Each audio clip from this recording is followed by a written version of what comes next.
예, 안녕하십니까. 지난 시간에 이어서 오늘은 여섯 번째 강의로 천연두, 파국적인 세계화와 인간의 반격이라는 제목으로 천연두가 인간의 역사에 어떤 역할을 했는지, 어떤 충격을 주었는지 이것을 한번 살펴보도록 하겠습니다. 자, 제 소개 다시 한번 드리면은 저는 고려대학교 역사교육과에서 근무 중인 홍용진이라고 합니다. 자, 지난 시간에는 우리는 흑사병에 대해서 공부를 했었죠. 천연두, 오늘 보게 될 천연두는 좀 흑사병이랑 굉장히 많이 다른 그런 모습들을 보여주게 되는데, 천연두는 주로 다른 데에서도 많이 발병을 했지만 유럽 사회를 굉장히 크게 혼돈에 빠뜨렸던, 굉장히 큰 충격을 줬던 전염병이었습니다. 근데 천연두는 사실은 역사는 흑사병보다 훨씬 더 깁니다. 거의 인간의 역사랑 같이, 역사 시대로 따진다면 인간의 역사가 같이 그 길을 같이 걸어왔다라고 볼 정도로 굉장히 길고, 그 다음에 그 흑사병과 다르게 또 현재에 와서는 천연두는 완전히 박멸되었다라고 선언된 거의 몇 안 되는 그런 전염병 중에 하나입니다. 또 천연두랑 흑사병을 비교했을 때 또 다른 점은 뭐냐면, 우리가 좀 이따가 살펴보게 되겠지만, 패스트균에 의해서 전염이 된다고 우리가 지난 시간에 얘기를 했었죠. 근데 오늘 살펴볼 천연두는 오늘날 우리를 괴롭히고 있는 그 코로나 바이러스처럼 같은 바이러스 종류의 그 전염병입니다. 그러니까 균에 의한 전파가 아니라 바이러스성 전파라는 거죠. 자, 천연두란 어떤 질병인지 한번 좀 살펴보겠습니다. 오늘 전체적으로 보게 된다면 네 가지 테마로 진행이 될 텐데, 첫 번째는 천연두가 뭔지 먼저 살펴본 다음에, 천연두가 아프리카, 유럽, 아시아에 어떻게 퍼져 나갔는지, 인간과 천연두의 역사를 앞으로 유라시아 대륙과 관계해서 살펴볼 예정이고, 세 번째가 어떻게 보면 좀 하이라이트가 되는데, 아메리카로 건너갔을 때 어떻게 됐는지, 신항로 개척과 관련해서 아메리카로 건너가는데 그 이후에 어떤 일들이 벌어졌는지, 그 다음에 네 번째로 이미 전 세계로 퍼진 천연두가 이후에 어떻게 종식이 되어 가는지, 이렇게 해서 네 가지 그 꼭지를 통해서 우리가 오늘 천연두라는 그 질병에 대해서, 그 질병의 역사에 대해서 좀 살펴보도록 하겠습니다. 자, 첫 번째, 천연두란, 우리 천연두라고 쓰고 있지만 사실 우리나라에서 전통적으로 쓰던 명칭은 두창, 포창 이런 것들이 있습니다. 두창 할 때 두는 전염병을 뜻하는 뜻이고, 창이라는 것은 그 발진, 부스러기 이런 것들을 뜻하는 용어입니다. 포창도 마찬가지고요. 이걸 큰 손님, 또 이거를 한자로 바꾸면 마마. 중국 중에서는 하늘에서 얼굴에 굉장히 붉은 그 부스러기들이 굉장히 많이, 뾰루지나 부스러기 이런 것들이 많이 생기기 때문에 하늘에서 내린 징벌형 꽃이다, 이런 식으로 얘기해서 천화라고 얘기를 했다고도 합니다. 지금 저희가 어렸을 때 비디오를 볼 때 맨날 보면은 요즘 아이들은 옛날에는 호환 마마가 무서웠는데 요즘 아이들은 무슨 불법 비디오가 문제다 하면서 맨날 나오던 그 그림을 제가 좀 여기 붙여놨죠. 그래서 호환 마마 할 때, 호환은 호랑이가 물어가는 거, 호랑이의 환이죠. 마마가 바로 이 천연두를 얘기하는 것이죠. 그러니까 천연두는 진짜 늘상 주기적으로 반복해서 국지적으로 일어나고 있었던, 사람들이 어떻게 보면 익숙해져 있던 그런 전염병이기도 하고, 전염병에 걸려서 죽는 사람도 있지만 또 낫는 사람도 꽤 있었죠. 근데 나았을 때 문제가 되는 게 얼기설기 얼굴에 굉장히 많은, 우리가 곰보라고 불리는 그런 굉장히 흉한 자국을 남기는 그런 병이었죠. 곰보 같은 사람들의 얼굴을 보면서 또 천연두를 늘 상기하고 살았기 때문에 갑자기 느닷없이 예상치 못하게 막 들어오는 그런 페스트와 같은, 흑사병과 같은 그런 전염병은 아니었습니다.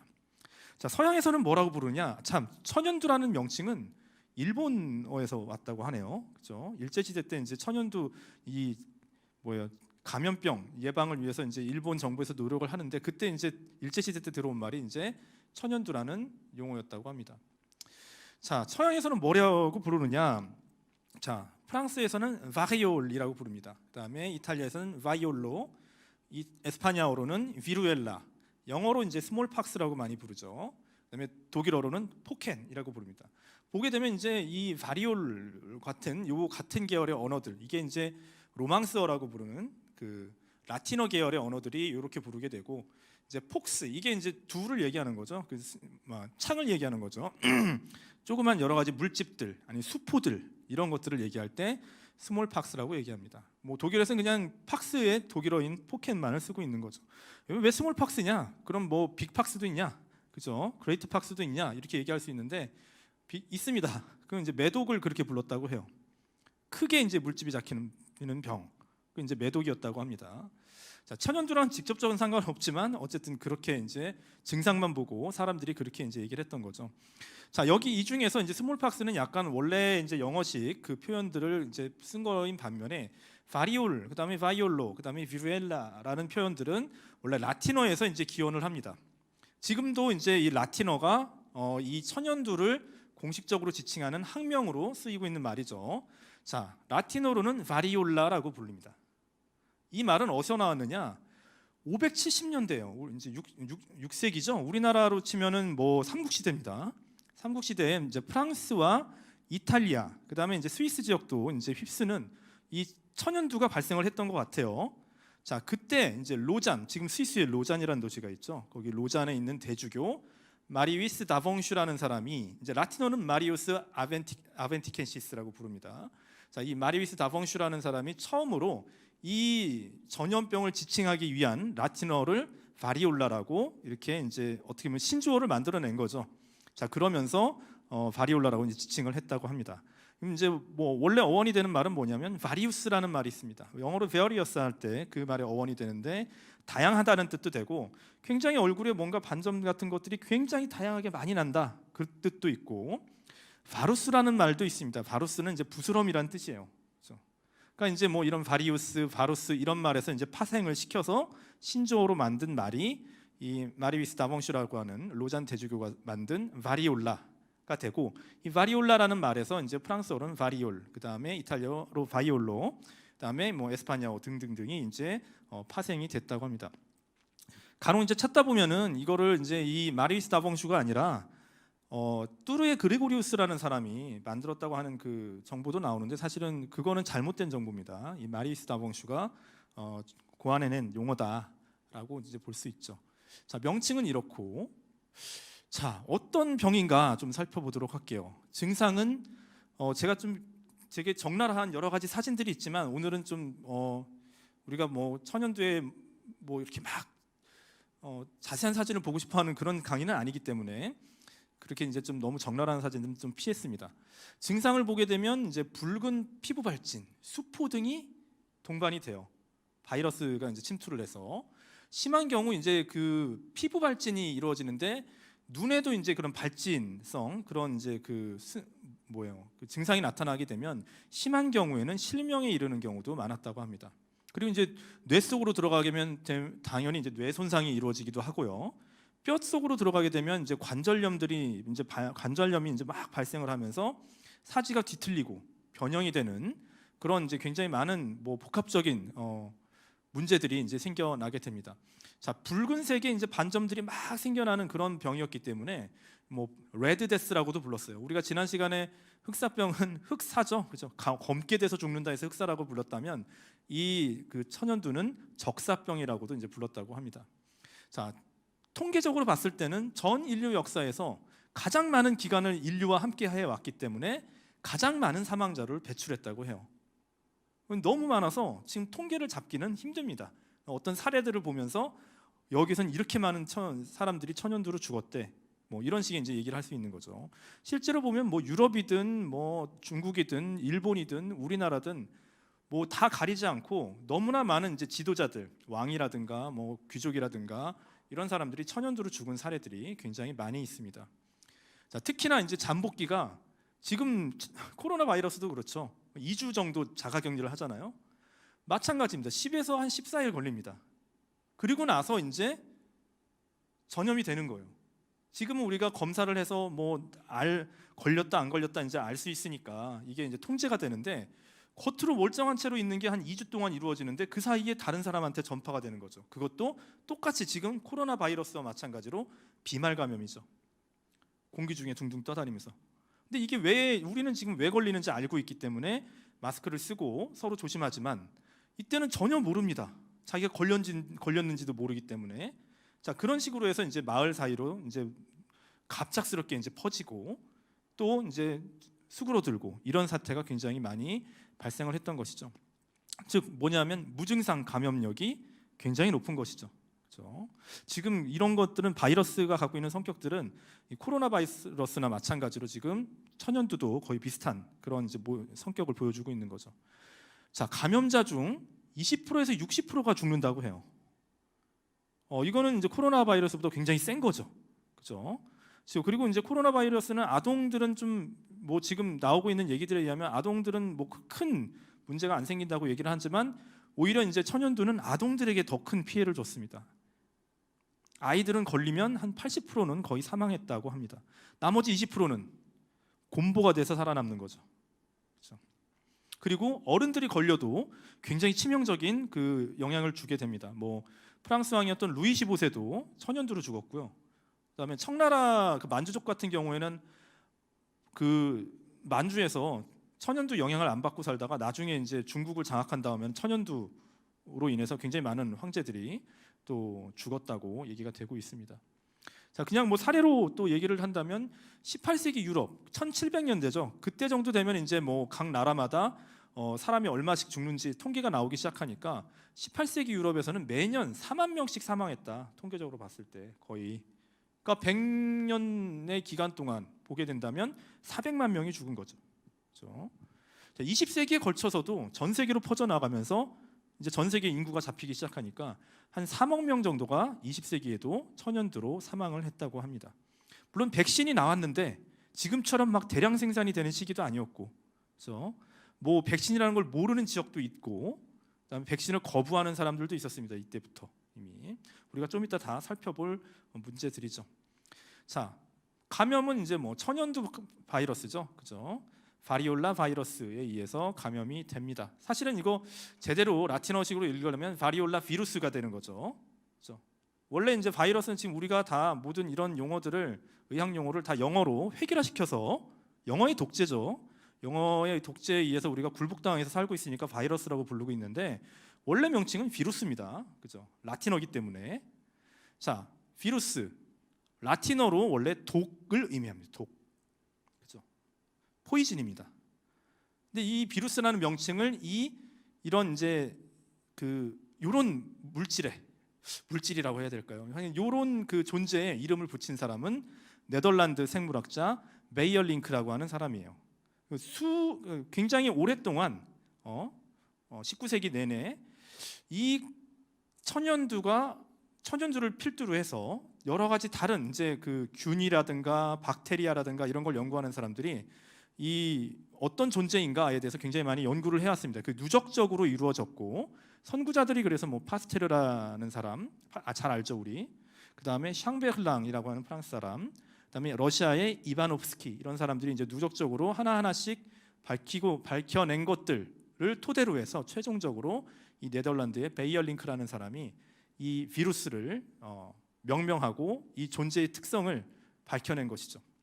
이거는 이제 천연두 바이러스는 물론이거냐 코로나 바이러스 모두에게 해당되는 특징이 되는 거죠. 바이러스의 특징, 비루스의 특징은 뭐냐면 생물과 무생물 간의 중간 단계라는 거예요. 생명이 아닙니다. 이거 균이 아니에요. 균은 생명이죠. 그죠? 그런데 비루스는 생명체가 아닙니다.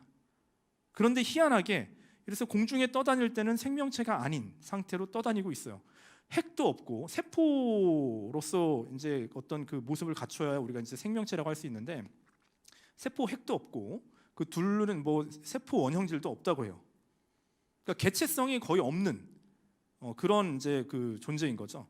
자, 그런데 그게 어떤 숙주가 되는 생명체에 들어가게 되면 막 증식을 해요. 번식을 하고 그러면서 또 변이가 발생하고 그죠? 자가 증식을 하고 자기 복제도 해 나갑니다. 이거는 또 생명체죠. 뭐 돌이 돌을 낳거나 그런 일은 없잖아요. 그죠? 무생물은 그렇습니다. 그죠? 근데 이거는 숙주로 들어가면 증식을 한다는 거예요. 생명체처럼. 그러니까 생명체 중에서 이제 생명을 연구할 때 이제 보면은 세포가 두 가지 종류가 있죠. 체세포와 생식세포가 있는데 체세포로서의 성격은 없는데 생식세포의 성격은 있는 거예요. 숙주로 들어가게 되면. 그래서 이제 우리가 흔히 이제 생물과 무생물 간의 중간 단계다 이렇게 보통 얘기를 하게 되죠. 자, 옆 오른쪽에 보이는 이제 그 그림이 이제 그 천연두 바리올라 바이러스라고 얘기를 합니다. 이게 이제 이 바이러스를 비롯한 천연두 바이러스의 일반적인 성격이 됩니다. 자, 그러면 이제 천연두와 인간은 어떤 관계를 맺으면서 지금까지 우리가 살아왔느냐, 인류가 살아왔느냐. 그 첫 단계는 바로 이제 아프로 유라시아 전파라고 이제 제가 부르고 있습니다. 보통 이 전염병과 뭐 인간의 역사라고 했을 때 꼭 이런 식으로 나누죠. 구대륙, 신대륙, 그죠? 아프로 유라시아, 그러니까 아프리카와 유럽과 아시아 이걸 이제 합쳐서 우리가 아프로 유라시아라고 하는데, 자 그러면 이제 저 아메리카 살던 사람들 입장에서는 그 사람들 입장은 전혀 고려하지 않는 그런 말들이 되는 거죠. 뭐 요즘에 이제 포도주도 뭐 구대륙 포도주, 신대륙 포도주 이렇게 얘기를 하는데 좀 많이 생각을 해봐야 될 그런 명칭일 것 같아요. 그죠? 뭐 중동, 근동 이런 말도 마찬가지죠, 사실은. 자, 어쨌든 아프로 유라시아 전파를 좀 먼저 보도록 하겠습니다. 굉장히 오래됐어요. 인수공통 전염병이에요. 천연두는 사람도 걸리고 동물도 걸리는 그런 전염병입니다. 이런 이제 그 인수공통 전염병 중에는 광견병도 있고 조류독감도 있습니다. 주로 이제 그 바이러스에 의한 그 감염이 되는 그런 병들이 주로 인수공통 전염병이 되죠. 근데 여기서 이제 우리가 생각해야 될 인간의 가장 큰 특징이 바로 가축사육이라는 거죠. 그렇죠? 동물을 길들여요. 그래서 인간에게 필요한 여러 가지 자원을 얻거나 아니면 또 다른 뭐 자원을 얻기 위해서 또 동물을 이용하는 경우도 있죠. 그렇죠? 농사를 위해서든 사냥을 위해서건, 그렇죠? 자, 이런 가축을 사용하는데 가장 오래된 가축이 누구냐? 인간의 동반자가 누구였느냐? 개입니다. 개. 그렇죠? 옛날에 보면 이제 뭐 제가 어떤 강의를 들었을 때 뭐 자연스러움 이런 거에 대한 강의를 들었었는데 뭐 이런 질문이 있었어요. 개가 요즘에 너무 인간처럼 대우를 받는다. 그거에 대해서 어떻게 생각하시냐라고 그 자연스러움에 대해서 강의하시는 선생님에게 어떤 사람이 질문을 했었는데 그 선생님이 딱 그러시는 거예요. 개는 여기서 좀 다르다. 인간과 같이 한 역사가 너무 길다. 그렇죠? 지금 개가 굉장히 많이 인간화되어 있죠. 그렇죠? 자, 실제로 길게 잡으면은 한 기원전 3만 년 전부터 인간과 같이 해왔습니다. 그리고 짧게 잡으면 기원전 15,000년 전이라고 얘기를 해요. 물론 이제 이때 기원전 3만 년 전에 이제 그 개 뼈 화석이 있는데 그게 실제로는 개인지 아니면 길들여진 늑대인지 정확하게 알 수는 없습니다. 근데 뭐 어차피 개라는 존재가 길들여진 늑대이기 때문에 그 뭐 완전히 우리가 지금 알고 있는 개랑 비슷한 것은 기원전 15,000년 전이고 길들여진 늑대다 하는 것은 뼈가 나온 건 한 3만 년 전까지 가요. 그럼에도 불구하고 저 같은 경우 3만 년 전으로 좀 많이 생각을 하고 있는 건 뭐냐면 최근에 나온 이제 뭐 인류학 연구를 보게 된다면 기원전 3만 년에 굉장히 큰 변화가 일어났었어요, 사실은. 인간보다도 또 다른 그 인류 종이죠. 네안데르탈인이 다 없어졌어요. 이때 호모사피엔스와의 경쟁에서 네안데르탈인이 기원전 3만 년 전부터 없어졌어요. 경쟁에서 살아남지 못하고 그때 이제 하나로 그 증거로 드는 그 뭐 요인 중에 하나가 바로 개예요. 인간은 개와 협력을 해서 사냥을 더 많이 하게 되고 네안데르탈인은 그런 인간과 개의 어떤 그 협력 관계를 극복하지 못하고 경쟁 관계에서 도태됐다. 이런 이제 이야기들도 있습니다. 그때 어쨌든 뭐 하여간 뭐 개가 이제 인간에게 가장 먼저 길들여진 동물이라는 거죠. 그 다음에 이제 고양이, 소, 우리가 좀 다 이제 먹기도 하고, 그죠? 기르기도 하는 그런 동물들이죠. 염소, 양, 돼지. 주로 이런 이제 그 동물들은 다 지금 앞에 보이는 비옥한 초승달지대. 그죠? 옛날에는 비옥한 초승달지대 하면은 여기 유프라테스 티그리스 강을 지나서 여기 레반트 지역까지만 얘기를 했었는데 요즘에는 아예 더 끌어당겨서 이집트의 나일강 지역까지 다 얘기를 합니다. 이 메소포타미아 문명과 이집트 문명은 왜 따로 떨어져서 언제 발전했던 게 아니라 서로 교역을 하면서 같이 발전했다고 얘기를 하는 거죠. 자, 그래서 이렇게 거대한 이제 초승달 지대 이 지역에서 주로 맨 처음에 뭐 고양이, 소, 염소, 양, 돼지 같은 그런 가축들이 등장을 했죠. 닭은 동남아시아에서 맨 처음 등장했다고 해요. 그다음 이제 말 같은 경우는 이제 유라시아 스텝 지역 여기서 이제 더 오히려 올라가서 지금 우리가 시베리아 아래쪽 지역이죠. 그쪽 이제 초원 옛날에 실크로드라고 불리던 그 초원길이 연결되었던 그 지역에서 말이 맨 처음에 가축으로 길러지기 시작했다 이렇게 얘기를 합니다.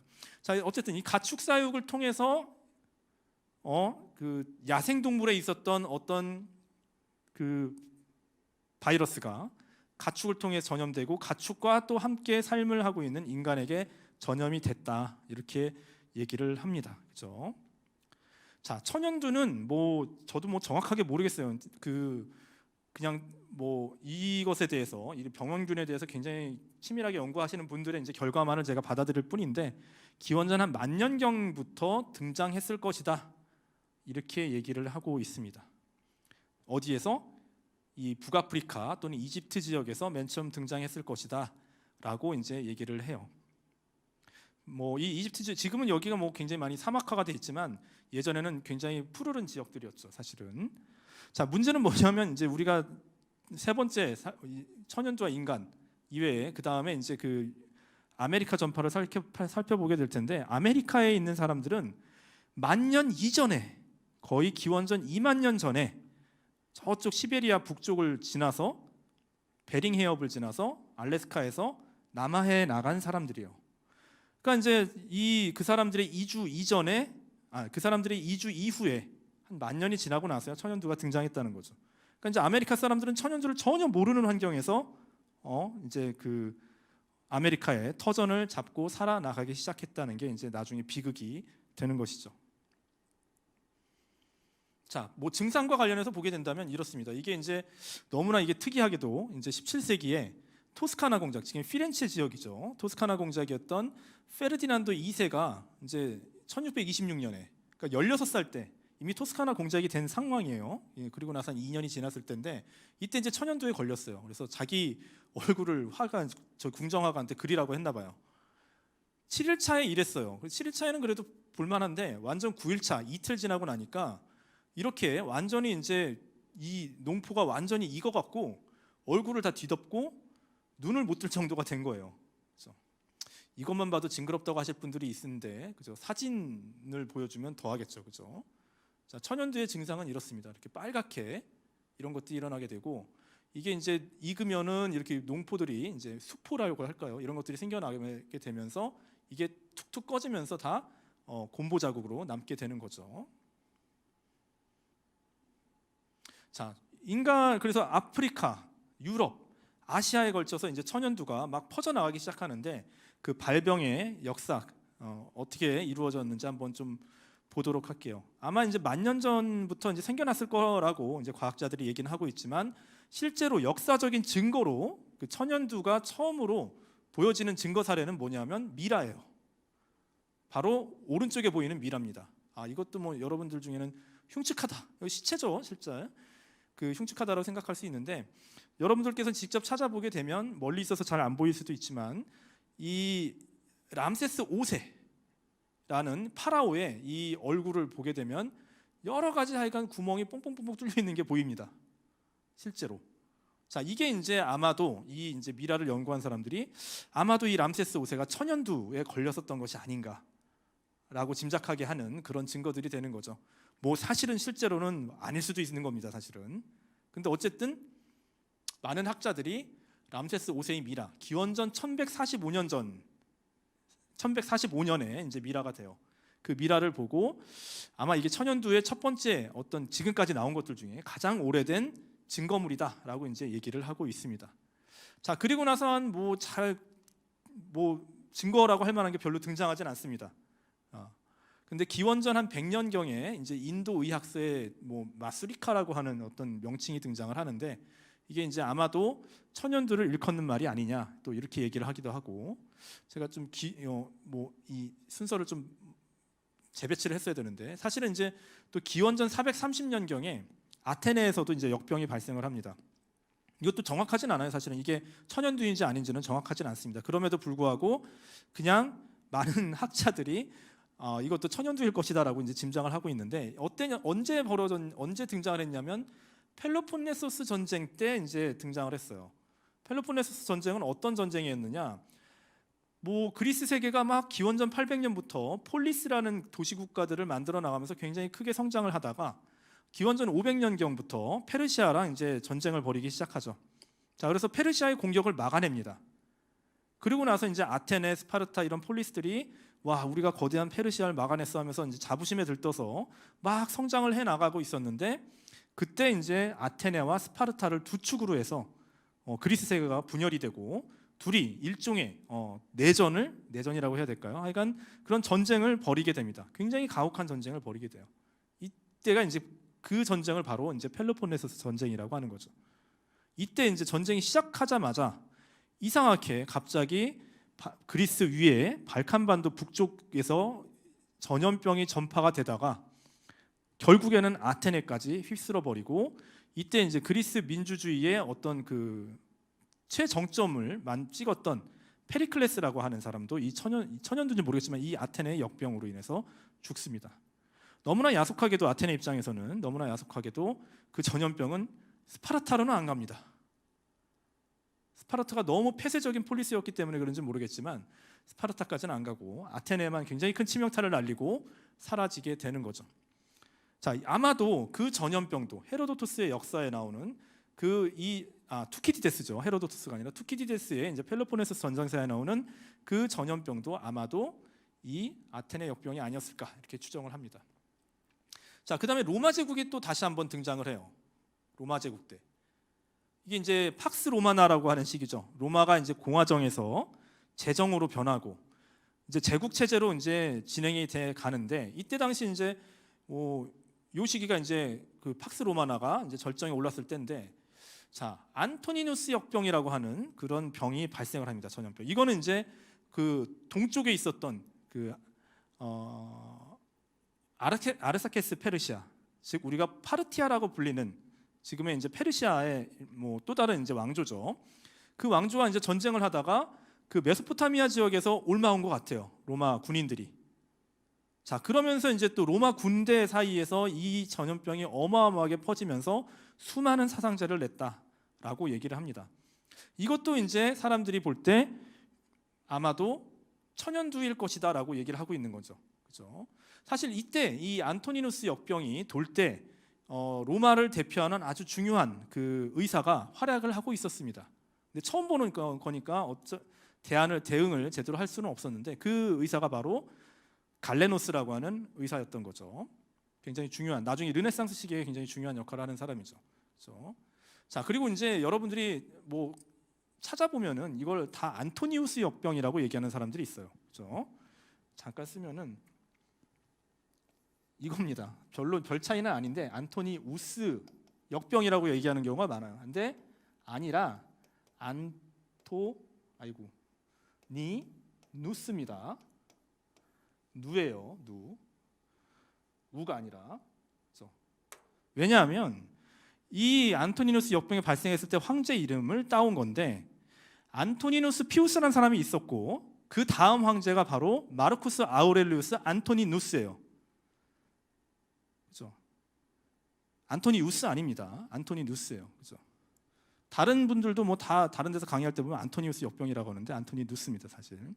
자, 마르쿠스 아우렐리우스 안토니누스 이 이름에서 따와서 안토니누스 역병이라고 부르는 거죠. 안토니누스라는 이름은 이제 중국에도 전해져서 이때 당시에 이제 이 페르시아를 통해서 중국하고도 이제 간접적으로 교역을 하게 되는데 중국 측에서 이제 로마를 대진국이라고 부르고 거기에 황제 이름은 안돈이다 이렇게 이제 기록을 남기고 있죠. 그게 이제 안토니누스를 이제 의미하는 거죠. 자, 그리고 이제 기원 후로 넘어가게 되면은 340년경이죠. 기원 후 340년경에 중국의 이제 요 진자죠. 요 진자를 쓰는 진의 가롱이라는 사람이, 이 사람도 뭐 연금술사이자 무슨 의학자이자 이런 사람입니다. 이 사람이 주후비 급방이라는 책을 써서 여기에서 천연두를 또 중국에서는 처음으로 언급을 했다고 합니다. 이때 이제 진나라는 그 진나라죠. 위진 남북조 시대할 때 그 진나라죠. 위진할 때 그 위나라는 조조가 세운 위나라를 얘기하는 거죠. 진나라는 사마의죠, 그죠? 그러니까 삼국시대, 우리가 알고 있는 삼국지 펼쳐지고 바로 그 다음 시기라고 우리가 생각하면 됩니다. 중국에는 아마 그때쯤에 천연두가 전파되었다라고 얘기를 할 수 있겠죠. 아마 인도를 통해서 그 다음에 중국으로 건너갔던 것이죠. 자, 그래서 이제 그 다음에 등장하는 또 중요한 이제 사건이 뭐냐면 일본의 덴표역병이라고 있다고 합니다. 이게 735년에서 737년 사이에 발생을 했었는데 일본에 어마어마한 그 타격을 줬나 봐요. 거의 진짜 흑사병과 같았던 거죠. 인구의 3분의 1이 감소를 했는데 이때 이제 이 전염병을 전파한 사람이 우리 한국 사람들입니다.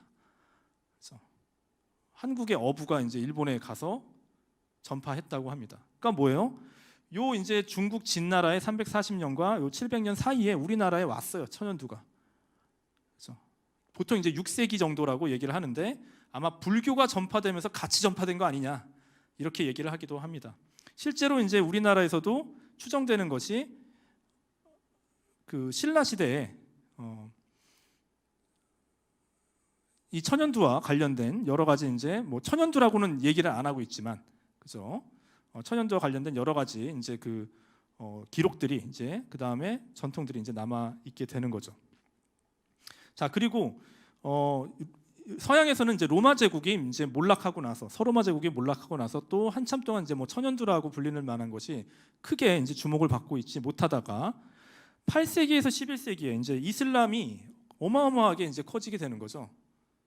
아이고, 그렇죠? 원래는 이슬람은 여기 이제 아라비아 반도에서 시작을 해서 굉장히 강력한 세력이었던 이제 페르시아를 무너뜨리고, 그렇죠? 동쪽으로는 페르시아를 무너뜨리고 서쪽으로도 가면서 이제 북아프리카를 장악하게 되죠. 자, 이러면서 다시 한번 천연두가 발생하는 어떤 범위가 확장이 됩니다. 이제 국지적으로 끝날 것들이 동쪽으로도 다시 한번 퍼지고 서쪽으로 다시 한번 퍼지고 이제 에스파냐로도 들어가게 되고, 이후에 이제 또 서양에서는 십자군이 이제 11세기, 12세기에 들어서게 되면서 여기 이제 이 아라비아 지역이라든가 레반트 지역으로 또 들어가게 되죠.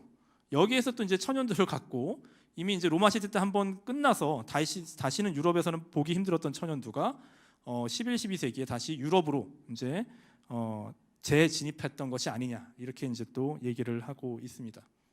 자, 요게 이제 이슬람 세력이 가장 영토가 컸었을 때, 하나의 단일 세력으로 컸었을 때의 이제 모습이죠. 지도죠. 아바스 750년입니다. 750년이 이제 우마이야 제국이라는 데가 몰락하고 아바스라는 왕조로 바뀔 때였죠. 아바스 왕조가 바뀌고 나서 동쪽으로 더 진군해 가면서, 그렇죠? 이쪽에서 당나라 군대를 마주치고 당나라 군대와 싸우죠. 이게 이제 탈라스 전투입니다. 이제 탈라스 전투에서 당나라 군대를 이끌었던 사람이 고구려 유민이었던 고선지였던 거죠. 그렇죠? 자, 어쨌든 요런 이제 그 이슬람 판도 속에서 천연두는 다시 한번 더 넓은 범위로, 넓은 지역들로 퍼져 나갈 수 있는 그런 이제 기회를 잡게 되는 거죠. 그렇죠?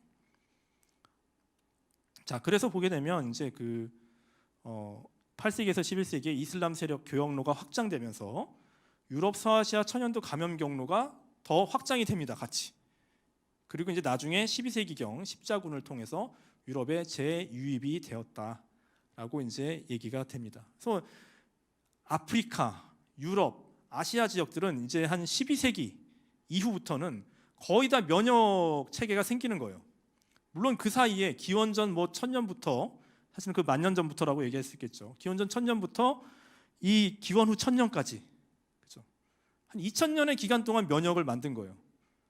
천연두에 대해서. 물론 그럼에도 불구하고 또 새로 태어나는 아이들, 천연두에 면역력이 없는 사람들은 천연두의 희생양이 되곤 하지만 막 떼거지로 다 막 희생자가 되는 흑사병과 같은 그런 상황들은 그렇게 파국적인 상황들은 이제 벌어지지 않았던 거죠. 어떤 한 동네에 이제 크게 유행하는 정도, 일종의 이제 토착 그 병으로 토착화되는 그런 이제 모습들을 보여주게 됩니다.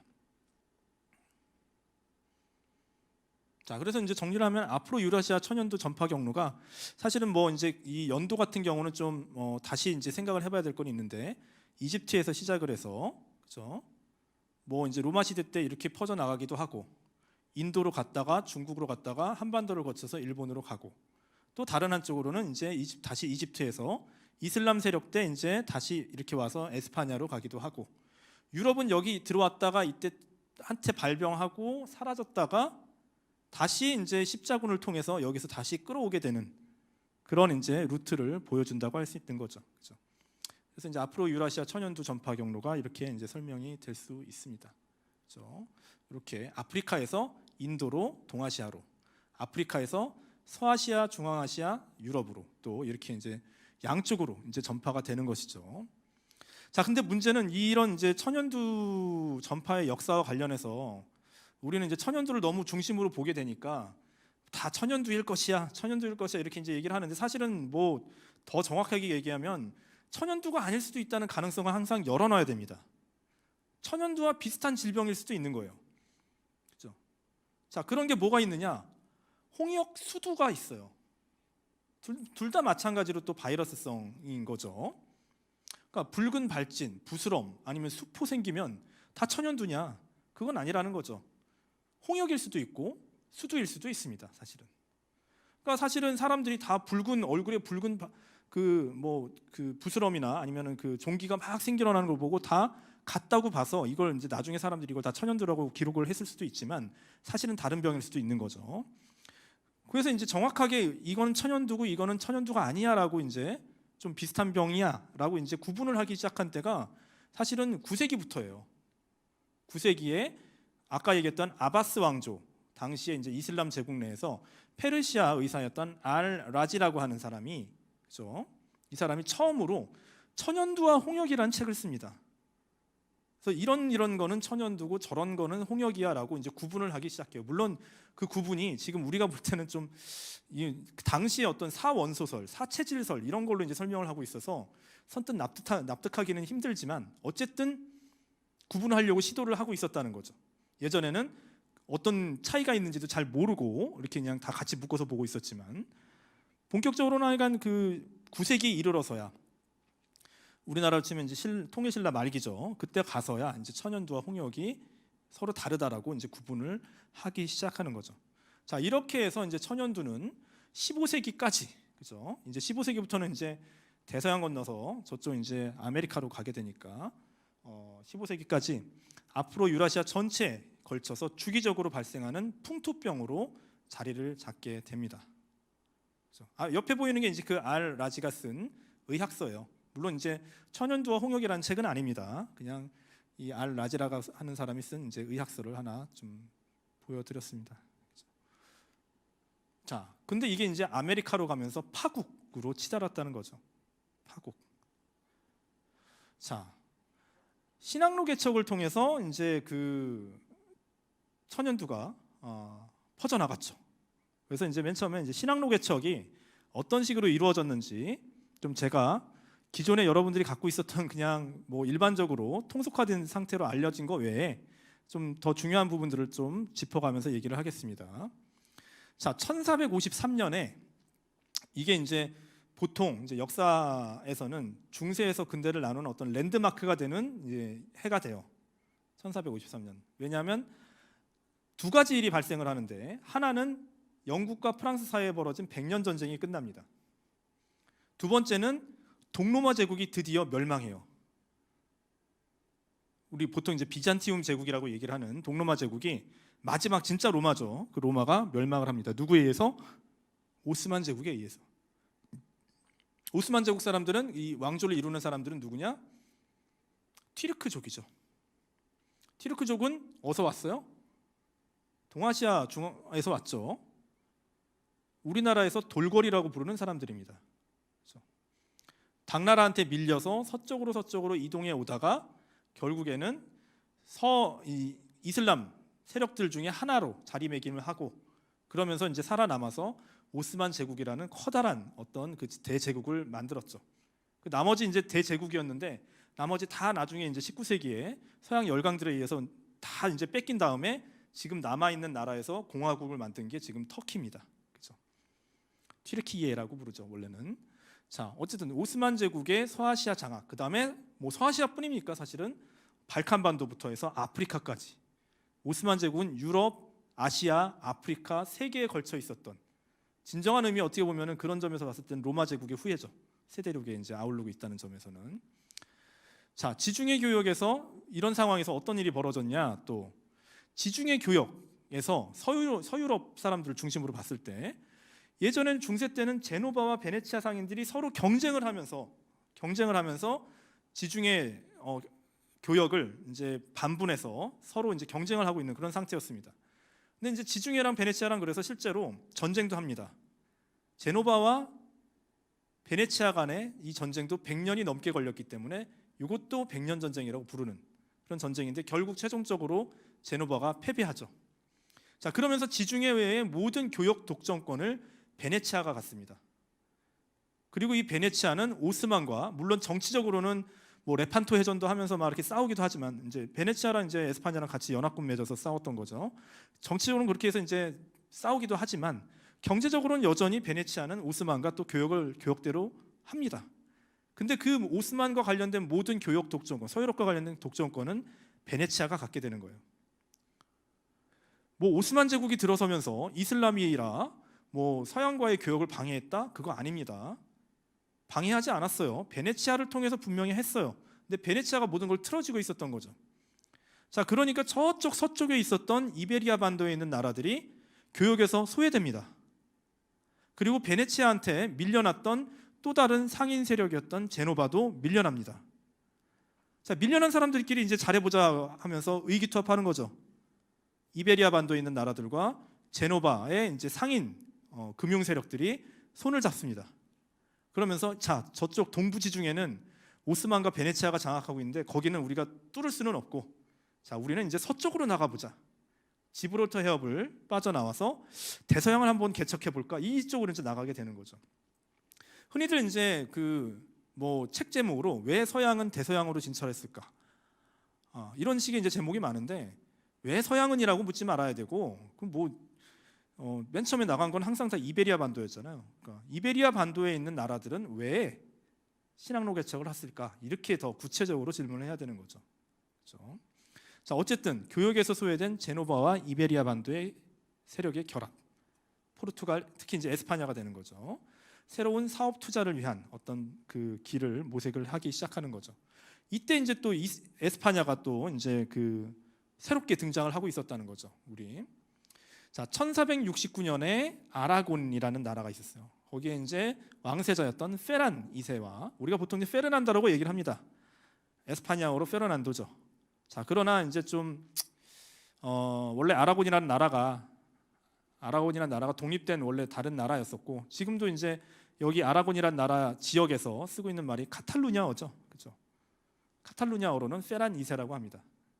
카스티아, 이게 지금 에스파냐예요. 지금 에스파냐어를 이루는 카스티아의 어떻게 보면은 이제 왕의 여동생이죠. 왕의 여동생인 이사벨이 결혼을 합니다. 자, 이런 거죠. 아라곤, 카스티아, 여기에 이제 왕의 여동생 이사벨과 왕세자였던 페란이 결혼을 해요. 그렇죠? 자, 그리고 이제 그랬는데 1474년에 이제 카스티아의 왕이 죽어요. 왕세자가 없는 상황에서 그냥 죽습니다. 이때 이제 이사벨, 여동생이었던 이사벨이 그 틈을 타서 정치력 수완을 이제 발휘하는 거죠. 내가 여왕이 될 거야라고 하면서 천명하면 바로 그냥 기습적으로 천명을 해버립니다. 그래서 이제 여왕에 오르게 돼요. 그 다음에 1479년에 5년 후에는 그 이제 아라곤의 왕세자였던 페란 2세가 아버지가 돌아가시거나 부왕이 죽고 나서 바로 이제 아라곤 왕에 즉위를 합니다. 자, 그래서 1474년, 1479년 이 각각 이 두 부부가 각각 왕위에 오르고 결국에는 이제 1479년에 공동왕 체제로 들어가게 됩니다. 카스티아의 여왕은 그죠? 아라곤의 왕비가 되는 것이고, 아라곤의 왕은 카스티아의 뭐예요? 부마가 되는 것이죠. 부마라고 하면 안 되죠. 남편이 되는 거죠. 부군이 되는 거죠. 자, 그런데 이제 문제는 우리나라로서는 이제 왕과 왕비, 그다음에 뭐 여왕과 뭐 여왕의 남편 이런 게 이제 구분이 가지만 영어도 그렇고 뭐 프랑스어도 그렇고 유럽어 전체가 그걸 구분하지 않습니다. 퀸은 여왕이자 왕비죠. 그죠? 여왕의 남편도 그냥 킹이라고 해버립니다. 그죠? 자, 그렇기 때문에 아라곤의 킹이자 카스티아의 킹인 사람, 그다음에 카스티아의 퀸이자 아라곤의 퀸인 사람이 이제 부부로서 같이 이 지역들을 다스리게 되는 거죠. 자, 그러면서 외부에 있는 사람들이 야, 저기 이제 히스파니아에 있는 두 나라가 합쳐졌어. 히스파니아 이렇게 부릅니다. 라틴어로 히스파니아죠. 그러다가 이제 그게 이제 에스파니아로 카스티아어로 이제 그게 에스파냐라는 나라로 굳어지게 되고 나중에는 마지막 1492년에는 마지막 이슬람 세력을 몰아내면서 이쪽 지금 우리가 알고 있는 에스파냐라는 나라의 영토가 만들어지게 되죠. 여기서 한 가지 더 이제 설명을 드리면 이때 당시 아라곤 왕국이 다스리고 있는 지역은 여기 발레아레스 제도, 그 다음에 사르데니아, 그 다음에 시칠리아, 남부 이탈리아까지 모두 아라곤이 다스리고 있었어요. 그러니까 이탈리아의 역사는 1866년에 이탈리아가 통일되기 전까지는 특히 남부 이탈리아의 역사는 에스파냐의 역사와 함께합니다. 그렇죠? 앞으로도. 자, 어쨌든 이렇게 해서 이제 에스파냐가 형성이 됐어요. 그렇죠? 그렇죠? 자, 그러면서 이 나라도 이제 여러 가지로 이제 돈을 벌려고 하는 그런 이제 그 사업 정책을 이제 구상하게 되고 여기 이제 제노바 상인들이 이제 들어오게 되고 이때 이제 그러면서 우리도 인도를 향해서 나가야겠다. 그렇죠? 가운데 오스만 제국이 있는데 인도랑 중국 쪽으로 좀 가봐야 되겠는데 오스만 제국을 거치지 않고 가봐야지 이런 생각을 하게 되는 거죠. 그 다음에 오스만 제국에서 굉장히 많이 들여오던 설탕, 그렇죠? 이 설탕을 좀 우리가 새롭게 경작을 해봐야겠다. 이미 이제 에스파냐나 포르투갈 같은 나라들은 이런 이제 섬들, 이런 섬들에 이 조그만 섬들, 그렇죠?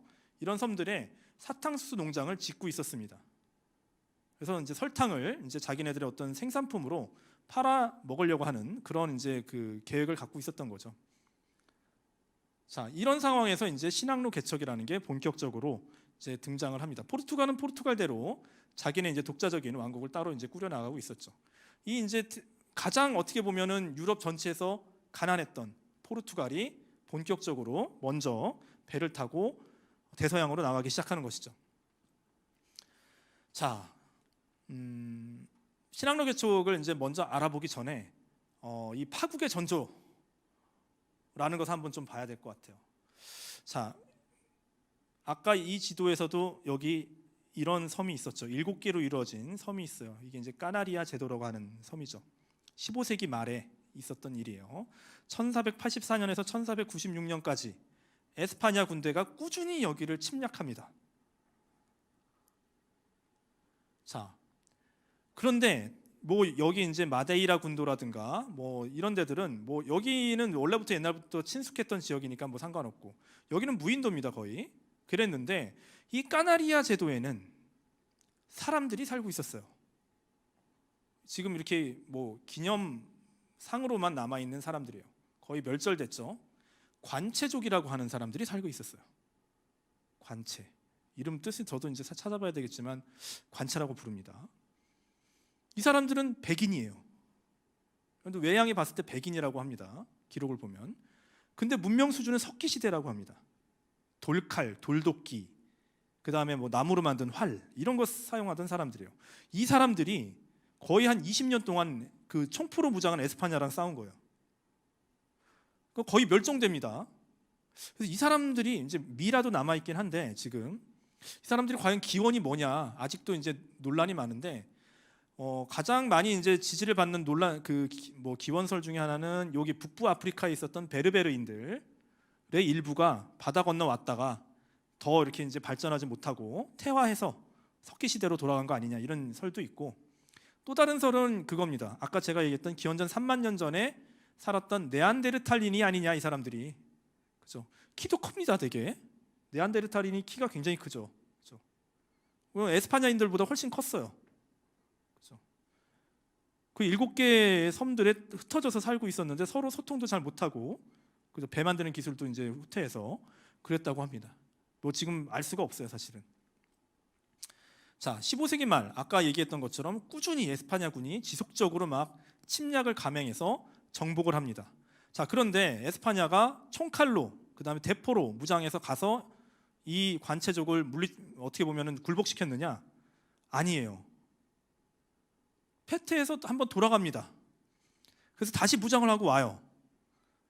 근데 이 관체족이 다 죽어 있는 거예요. 이미 전염병에 의해서 다 죽은 거죠.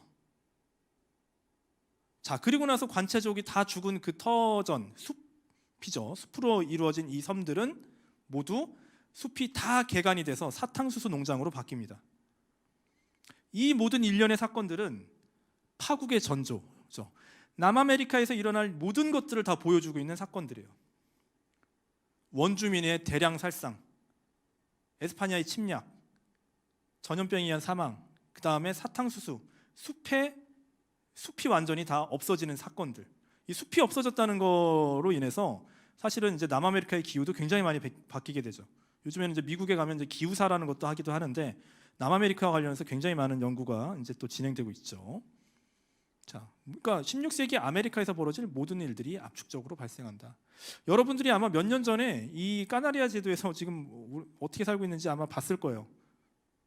우리나라의 이제 그 예능 방송이죠. 윤식당 보면 이제 에스파냐 가서 식당 냈다고 하는데 그 에스파냐가 여기가 아니에요. 까나리아 제도였어요. 그때 그 윤식당 했던 데가. 자, 이게 이제 까나리아 제도는 예전부터 알려져 있었어요. 이게 이제 14세기 말에 우리나라로 치면 고려 말이죠. 고려 말에 카탈루니아 사람들, 아라곤 사람들이 만든 그 지도예요. 여기에도 이 7개의 섬들, 까나리아 섬들이 표시가 돼 있죠. 알고는 있었던 거죠. 그 전에 이제 프랑스 사람들이 몇 번 이제 가려고 시도를 했다고는 합니다. 자, 그다음에 이제 신항로 개척이 이제 본격적으로 이루어지죠. 포르투갈과 에스파냐가 이제 신항로 개척을 하는데 서로 좀 방향이 달라요. 포르투갈, 아프리카를 돌아 우리가 아는 진짜 인도로 가려고 합니다. 이제 동인도 회사 할 때 그 동인도죠. 그렇죠? 이제 항해공이었던 애니크, 아프리카 중간까지 가보고 바르톨로메오 디아스는 이제 아프리카 남단 그 희망봉까지 가보고 바스코 다 가마는 아예 이제 돌아서 인도양으로 진입해서 마다가스카르를 거쳐서 인도까지 가게 됐던 거죠. 동부 아프리카 해안선을 따라서. 자, 이게 이제 포르투갈이 이제 인도양으로 진출하는 과정입니다. 그렇죠? 이렇게 갔던 거죠. 원래 이제 애니크는 요 정도까지밖에 못 갔어요. 여기 정도까지밖에 못 갔는데 아예 이제 바르톨로메오 디아스는 여기 희망봉까지 왔다가 찍고 이제 돌아가게 되고, 그 다음에 바스코 다 가마는 여기서 출발해서 그죠? 아예 돌아서 그죠? 인도에 가서 보잘것없는 교역을 하고 돌아오죠. 자기네들은 대단한 거라고 가져갔더니 인도에 있는 왕이라고 해야 될까요? 태수라고 해야 될까요? 이 사람들이 이런 거 가져오려고 교역을 한다고 하는 거냐? 하면서 이제 비웃으면서 더 값진 향신료를 보내주죠. 그죠? 돌아오다가 막 방황을 하다 왔어요. 그죠? 자, 그래서 이제 돌아오게 되는 거죠. 이때부터 이제 이 서양 사람들의 폭력적인 성향이 드러나게 됐어요. 사실은 인도양에서는 교역을 할 때 전혀 총칼을 겨누지 않습니다. 중국도 그렇고 얘네들은 이제 총칼 대포를 겨누면서 우리 거 사, 무조건 사 하면서 이제 위협하면서 장사를 맨 처음에 시작했던 사람들이죠. 인도양 교역에서 아라비아 사람들, 인도 사람들, 중국 사람들, 동남아시아 사람들이 다 이상하게 생각했던 사람들이죠. 그렇죠? 자, 그 다음에 이제 포르투갈은 인도양 쪽으로 진출을 하고, 그 다음에 에스파냐는 이제 포르투갈과 다르게 대서양을 건너갑니다. 그래서 자기네들, 특히 이제 이 사람이 그 누구예요? 우리가 이제 이름을 이렇게 알고 있죠. 크리스토퍼 콜럼버스라고 알고 있는 사람. 그 사람이 이제 서인도, 자기는 거기에 인도로 알고 있었어요. 나중에는 여기를 이제 서인도라고 부르게 되죠. 지금 쿠바라든가 이제 서인도 제도를 얘기를 합니다. 이쪽으로 이제 가게 됐죠. 자, 근데 제가 뭐라고 썼어요? 크리스토퍼로 콜롬보라고 썼습니다. 어느 나라 사람이에요, 원래? 영어로 크리스토퍼 콜럼버스라고 하죠. 이거 되게 이상한 짬뽕어입니다. 크리스토퍼는 영어식 이름이에요.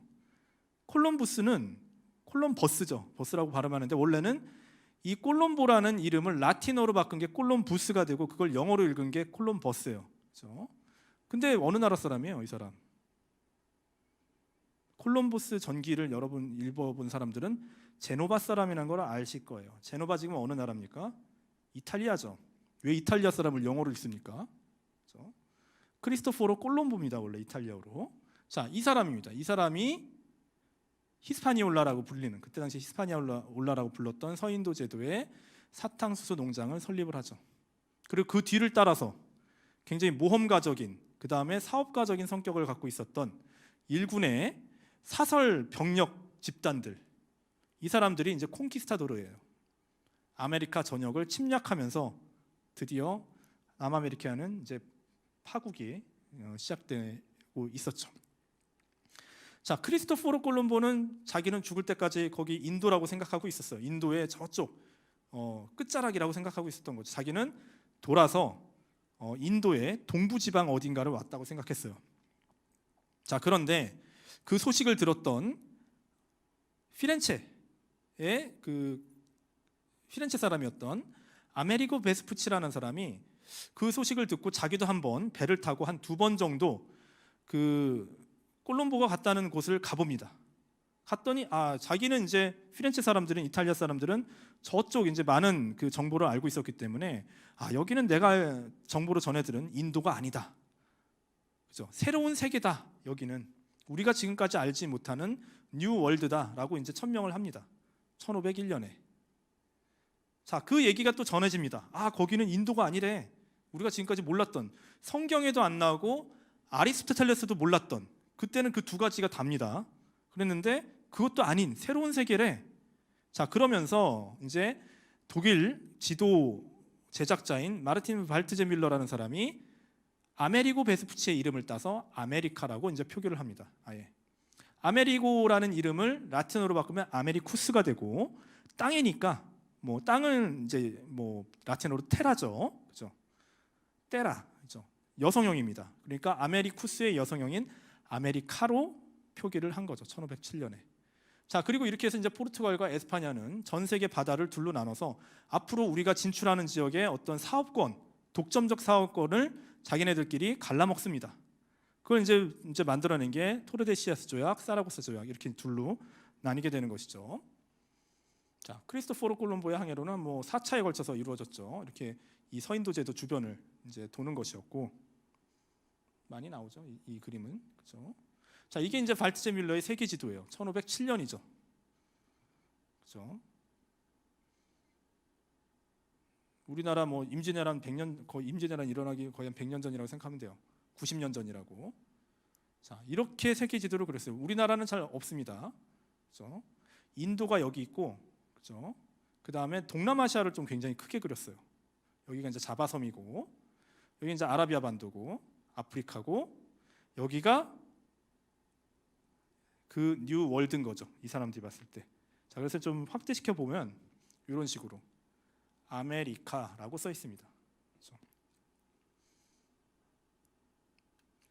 자, 토르데시아스 사라고사 조약은 이런 거죠. 그렇죠? 이렇게 해서 이렇게 쫙 갈라먹고, 보라색 지역은 남아메리카 일부를 지나갑니다.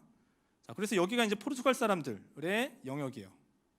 그렇죠? 그래서 브라질은 포르투갈어를 쓰는 거죠. 자, 그 다음에 이쪽부터 해서 이쪽까지, 아메리카에서 태평양 지역까지는 에스파냐가 장악하기로 이제 결정을 합니다. 자, 일본도 걸쳐 있죠. 그러니까 우리는 생각지도 않았는데 중국, 한국, 일본까지, 중국, 조선, 일본까지 모두 포르투갈의 그 영역권 안에 들어가 있는 겁니다. 우리한테는 얘기도 안 해놓고, 그죠? 자, 포르투갈 사람들이 그래서 명나라에 가는 거죠. 마테오 리치 같은 사람들도 가고, 그 다음에 조총 전해주러 일본도 가고, 그죠? 선교사 보내면서 이런 일들이 이제 벌어진 거죠. 이 이후에, 그죠? 16세기에 이런 일들이 벌어지고 있는 것입니다. 그죠? 1500년대에. 자, 보다 복잡한 지도는 이렇습니다. 파란색으로 이제 칠해진 부분들은 포르투갈, 빨간색으로 칠해진 부분이 이제 에스파냐가 장악한 지역들이 되죠. 그래서 이제 정복의 양상도 달라요.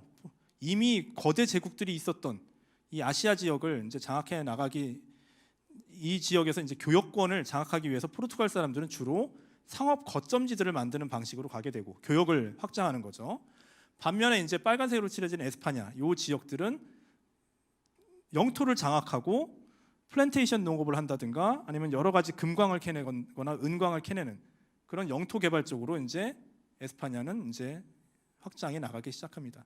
그래서 포르투갈과 에스파냐는 지역 진출 방향도 다르고 진출 지역도 다르고 어떻게 보면은 자기네들의 영향력을 발휘하는 통치를 발휘하는 그런 이제 방식도 전혀 다른 방식으로 이제 나아가게 됩니다. 자, 보다 이제 본격적으로 이제 콩키스타도르들의 이제 남아메리카 파괴와 정복을 좀 보도록 할게요. 콩키스타도르는 누구냐? 뭐 영어로 하면 컨커러예요. 정복자란 뜻입니다. 근데 어떤 사람들이냐? 주로 아라곤 지역 사람들이 아니라 카스티아 지역 사람들이에요. 카스티아.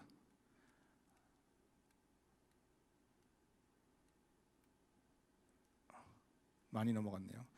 자, 이 지역 사람들입니다. 아라곤 사람들은 옛날부터 지중해 교역을 하면서 세련된 도시 문명을 누리고 있었던 사람들이에요. 반면에 카스티아 사람들은 맨날 여기 이슬람이랑 싸우면서 굉장히 거칠고 상무적인 군사적인 성격을 갖고 있었던 사람들입니다. 그러니까 어떻게 보면 십자군으로서의 어떤 그 태도들, 이상들, 그리고 굉장히 잔혹한 폭력을 저지르고 종교로 어떻게 보면 타당화하는, 정당화하는 그런 성격을 갖고 있는 사람들이었어요. 자, 이 사람들 중에 아직 커다란 부를 이루지 못한 중간 계층의 그다음에 폭력적인 그런 군사 집단들, 그죠? 사설 군사 집단이에요. 에스파냐 왕의 공식 군대가 아닙니다. 이런 사람들이 수백 명이 조직이 돼서 자기네들끼리 남아메리카로 떠나는 거죠. 배 구해서. 그죠? 그게 이제 콩키스타도르들이었어요. 자, 그러면서 이제 비정규군이기 때문에 소규모 군대예요. 수백 명 단위입니다. 제일 유명했던 에르난 코르테스의 군대 300명밖에 안 됐죠. 그렇죠? 자, 에르난 코르테스. 근데 그 300명으로 아스테카 무너지죠. 피사로도 마찬가지예요. 피사로, 프란시스코 피사로 잉카 제국을 멸망시킵니다. 이 두 사람만 이제 주로 나오니까 두 사람만 있는 줄 아는데 한 50명 돼요. 이 사람들이 수십에서 수백의 군대를 이끌고 16세기 내내, 1500년대 내내 라틴 아메리카 각지를 침략하고 정복해요. 그러면서 각 지역에 있는 그 아메리카 원주민들이 대학살을 당하게 되는, 물론 직접적으로 이제 칼과 총에 의해서 학살을 당하는 경우도 있고, 잔혹한 고문에 의해서 죽는 경우도 있고, 가혹한 노동에 의해서 죽는 경우도 있고, 그러나 대부분은 또 이런 그 무시무시한 그 사태가 벌어지는 동안 천연두를 비롯한 여러 가지 전염병들이 돌면서 죽는 그런 이제 일들이 벌어지게 됐던 거죠. 자, 일단 콩키스타도르가 이렇게 적은 규모의 군대로 남아메리카를 이길 수 있었던 요인, 너무나 달랐던 원주민과의 태도죠. 자, 먼저 비인간적인 유럽 사회, 화약 무기 갖고 있습니다. 그죠? 대포죠. 철제검, 그 검이니까 당연히 철제겠지만 남아메리카에는 검이 없었어요. 그죠? 말을 타고 다닙니다. 그죠? 그다음에 전쟁을 하면은 다 죽여버려요, 그냥. 그죠? 칼을 쓰는데 안 죽일 수가 없죠. 휘두르는데, 그죠? 남아메리카에서는 어떻길래 이런 게 부각이 되느냐? 석기 및 목재 무기예요. 그죠? 가장 큰 상처를 줄 수 있는 게 흑요석이죠. 흑요석 같은 걸로 박아놓은 나무 지팡이에 흑요석으로 박아놓은 그런 칼도 아닌 그런 비싼 몽둥이에요. 그렇죠? 그다음에 분산된 정치 구조, 제국이라고 하지만 아스타카 제국, 잉카 제국이라고는 하지만 사회 구조가 그렇게 지방 분권화되어 있는 그런 그 상황이었고, 자기네들 황제가 쓰러지는데도 그게 나랑 무슨 상관이야. 그다음에 오히려 이런 그 남아메리카의 콩키스타도르를 도와서 중앙 정권을 공격하는 그런 일들도 벌어졌다는 거죠. 나중에 어떻게 될지도 모르고. 그렇죠? 자, 그다음에 이 사람들이 하는 전쟁은 뭐냐면 씨름 같은 거였어요. 전쟁은 힘의 우세를 확인하는 걸로 전쟁이 끝나요. 죽이는 게 목적이 아니었습니다. 어떻게 보면 되게 자연스러운 거예요. 전쟁이라는 것이. 자연스럽다는 건 원래 야생동물에서 벌어지는 이런 일들도 마찬가지죠. 그렇죠? 사자의 수컷 무리에서 죽이진 않죠. 누가 대장이 될 건가 갖고 하면서 죽이진 않습니다. 힘의 우위를 확인하고 너는 이 무리에서 아웃사이더로 지내라 하면서 끝나는 거지, 먹을 것도 아닌데 먹이가 아닌 것을 일부러 죽이진 않아요. 자연에서는. 그렇죠? 인간만이 그렇게 하고 있죠.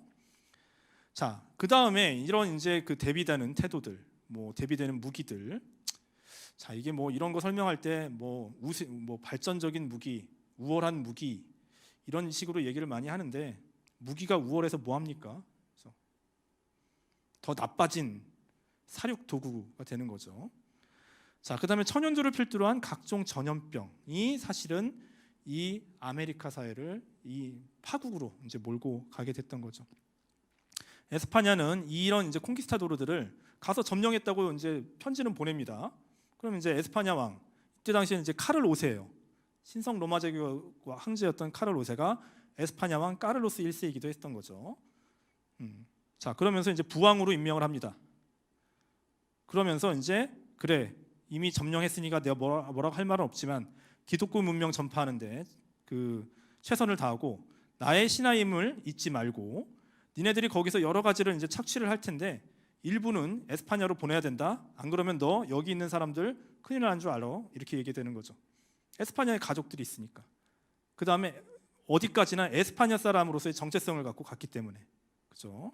자, 그럼에도 불구하고 시간이 점점 지나면서 이 콩키스타도르들, 이 부왕으로 임명된 콩키스타도르들은 점점 그 각 지역에서 왕처럼 생활하게 됩니다.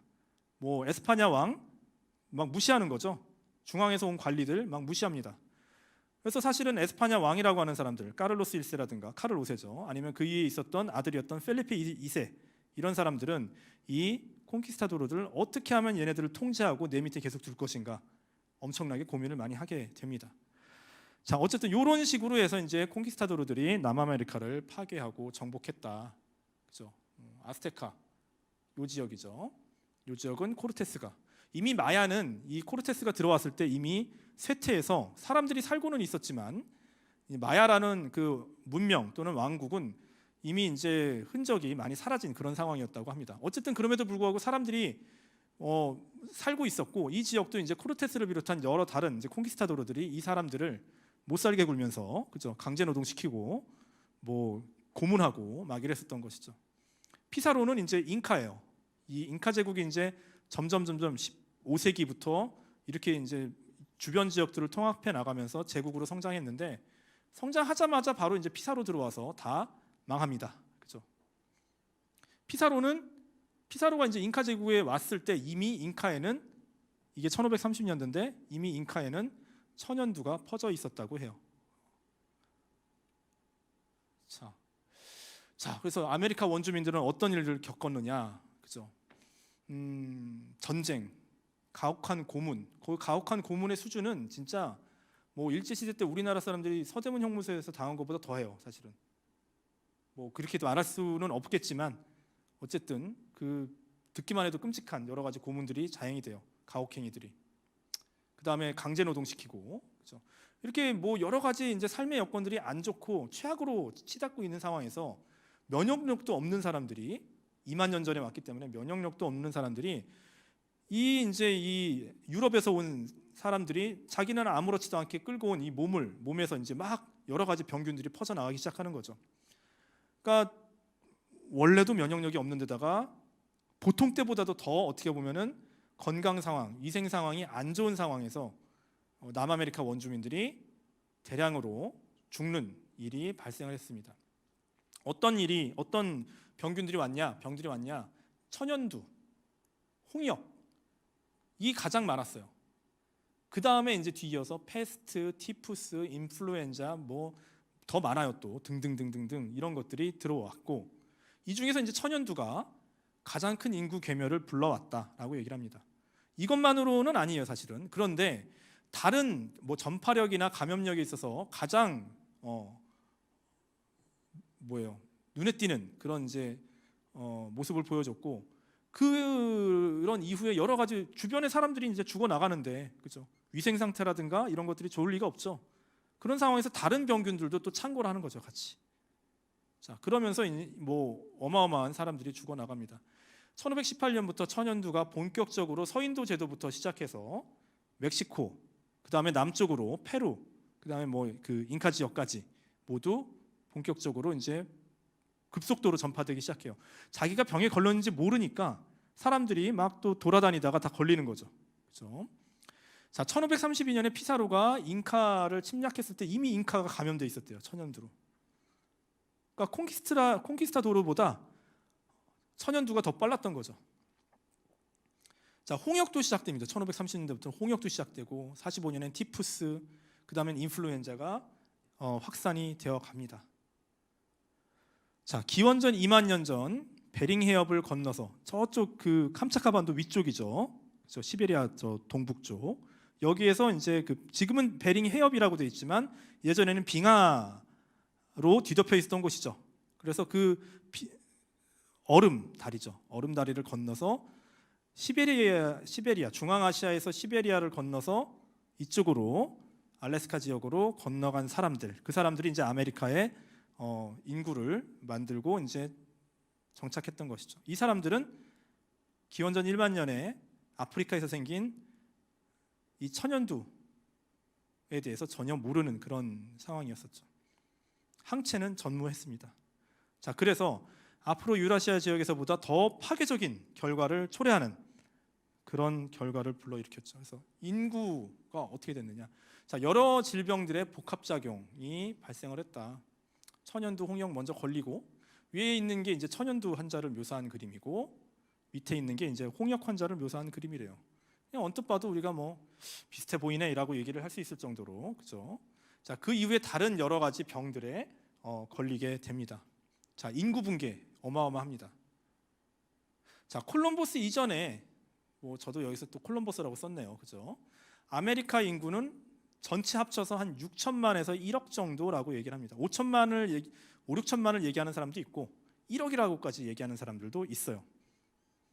자, 이 평균적으로 봤을 때 아마도 추정하기로는 90%가 죽었다고 얘기를 해요. 그러니까 어제 지난 시간에 봤었던 흑사병보다 더하죠, 사실은. 흑사병은 최대가 절반인데 여기는 90%예요. 그렇죠?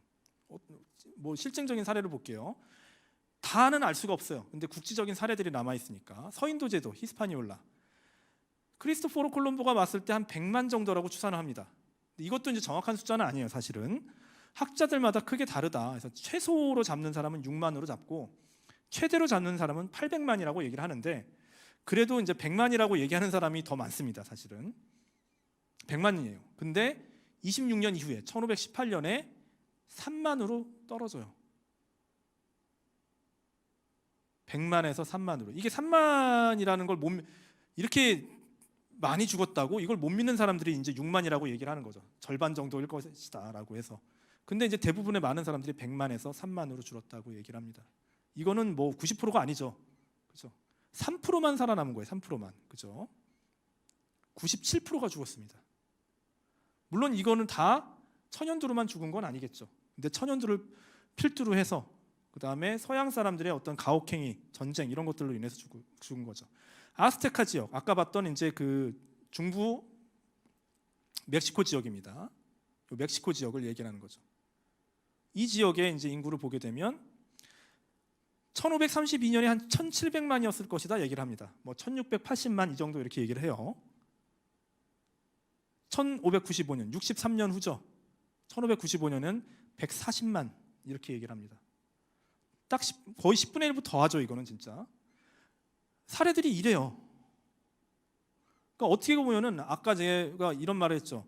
아프리카, 유럽, 아시아에서는 천연두가 토착화돼서 톡잡병이 돼서 사람들에게 큰 충격을 주지 않았다. 반면에 아메리카에서는 이건 충격도 보통 충격이 아닙니다. 흑사병보다 더하죠.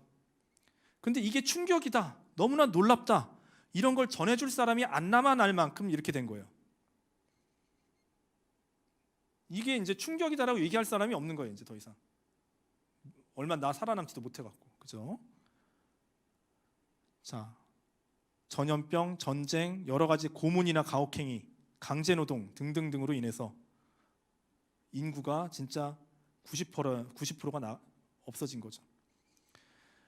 90%라는 건 어마어마한 숫자예요. 실제로 보면 진짜 한국 전쟁 당시에 남한이 아니죠. 한반도 전체 남북한 합쳐서 10%가 죽었다고 해요. 3천만에서 300만이 죽었다 얘기를 하는데 뭐 더 높게 얘기하는 사람들 많습니다. 사실은 10%만 죽었어도 엄청난 충격이에요. 이건 뭐예요? 진짜 완전 멸종이죠, 멸종. 그죠? 이런 사태로 이제 나아가게 됐습니다. 그죠? 자, 뭐 이런 그림들을 보게 되면 이 에스파냐, 이 콩키스타도르들이 얼마나 사람을 못 살게 굴었는지 보여주죠. 고문한다고 하면서 이제 다리 자르는 광경들, 뭐 여러 가지로 하여간 사람을 되게 못 살게 구는 그런 사례들이 아직도 기록에 남아 있습니다. 그 다음에 이제 금을 캐내는 장면이죠. 금을 캐내기 위해서 이제 사람들을 또 가혹하게 노동을 시키고, 이런 걸 모두 다 기독교로, 자기네들의 기독교로 포장하는 거죠. 자기네들의 신의 이름으로. 자, 가장 대표적인 곳이 이제 이 은광이에요. 이 산 전체가 은입니다. 그래서 세로리코라는 산인데 포토시라는 곳에 있습니다. 페루에. 이 산에서 엄청나게 많은 은을 채굴을 합니다. 별명이 사람을 잡아먹는 산이에요. 이렇게 수직으로 내려가서 사다리 타고 내려가서 해도 잘 안 되는 곳에서 이렇게 이제 은을 캐냈다고 해요. 은은 이제 다른 광물들이랑 뒤섞여 있으니까 추출을 해야 됩니다. 그래서 이제 세로리코 광산 앞에는 이렇게 수은 아말감법에 의해서 은을 뽑아내는, 순은을 뽑아내는 이런 재련 공장들이 있었어요. 수은을 통해서 했으니 당연히 또 엄청나게 많은 사람들이 수은 중독에 걸리죠. 또 다 아메리카인들 또는 아메리카 원주민 또는 흑인 노예들이 이제 오게 됩니다. 그렇죠? 이때 당시 전 세계 은의 한 70%가 여기서 나왔다고 해요. 30%는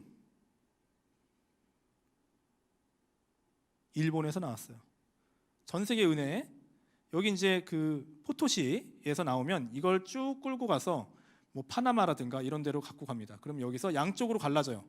유럽으로도 은이 가고 태평양 건너서 필리핀으로도 갑니다. 필리핀이 은 저장고였어요. 그렇죠? 에스파냐에. 그리고 이제 중국과의 교역에 쓰는 거죠. 이때 중국은 명나라든 청나라든 둘 다 뭐 일조 편법 뭐 이런 걸로 통해서 은으로만 모든 세금을 받고 있었기 때문에 은이 굉장히 중요했어요. 전 세계의 은을 다 빨아들이는 최종 정착점이 바로 중국이었어요.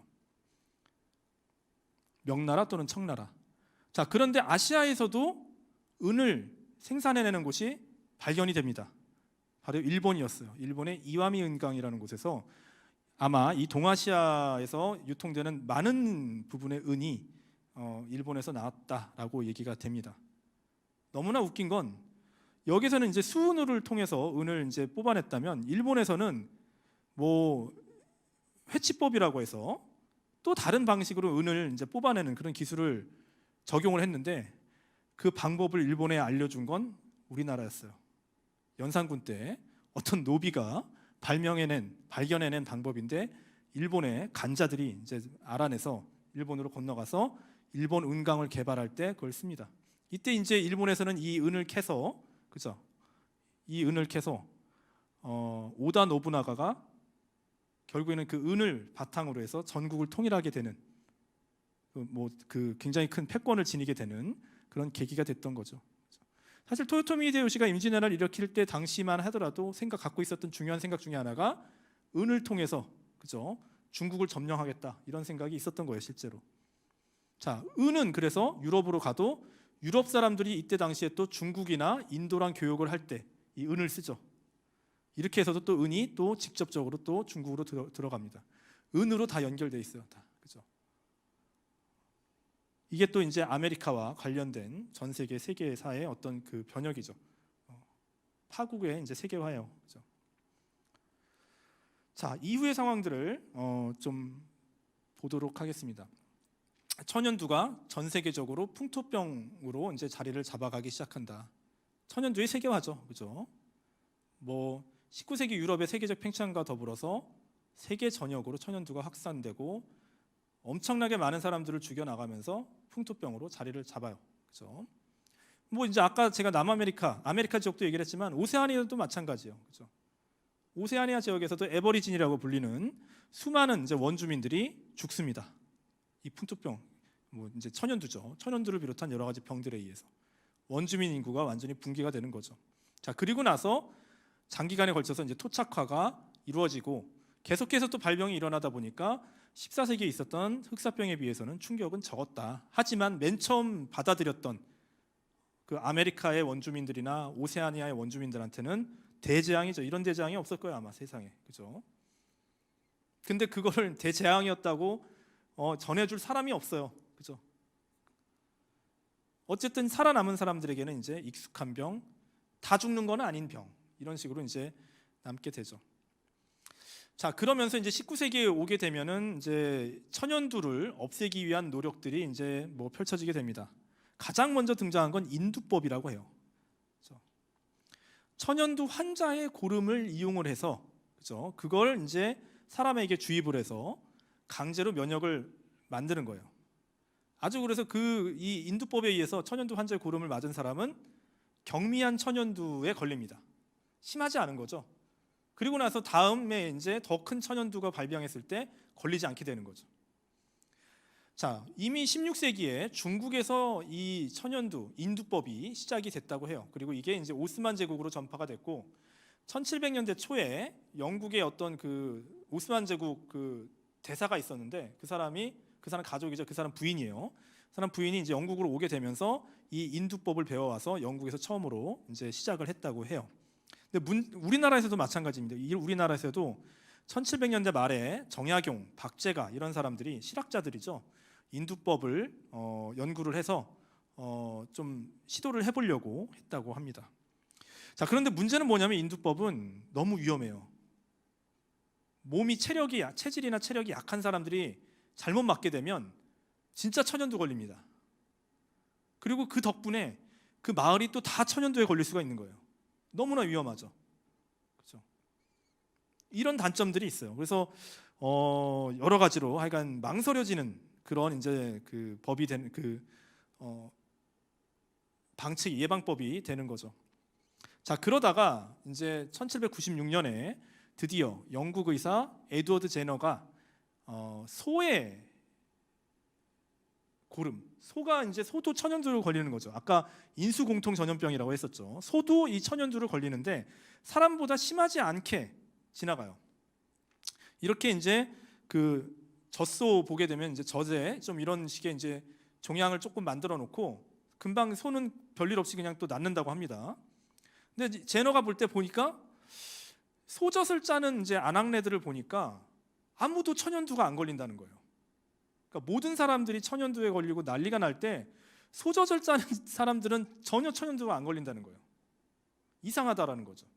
봤더니 소들도 천연두에 걸리는데 경미하게 우두라는 걸로 걸리게 되고 그 우두에 이미 노출이 되었었던 사람들은 천연두에도 안 걸린다는 거예요. 그렇죠? 우두는 그러니까 천연두의 또 다른 변종이죠.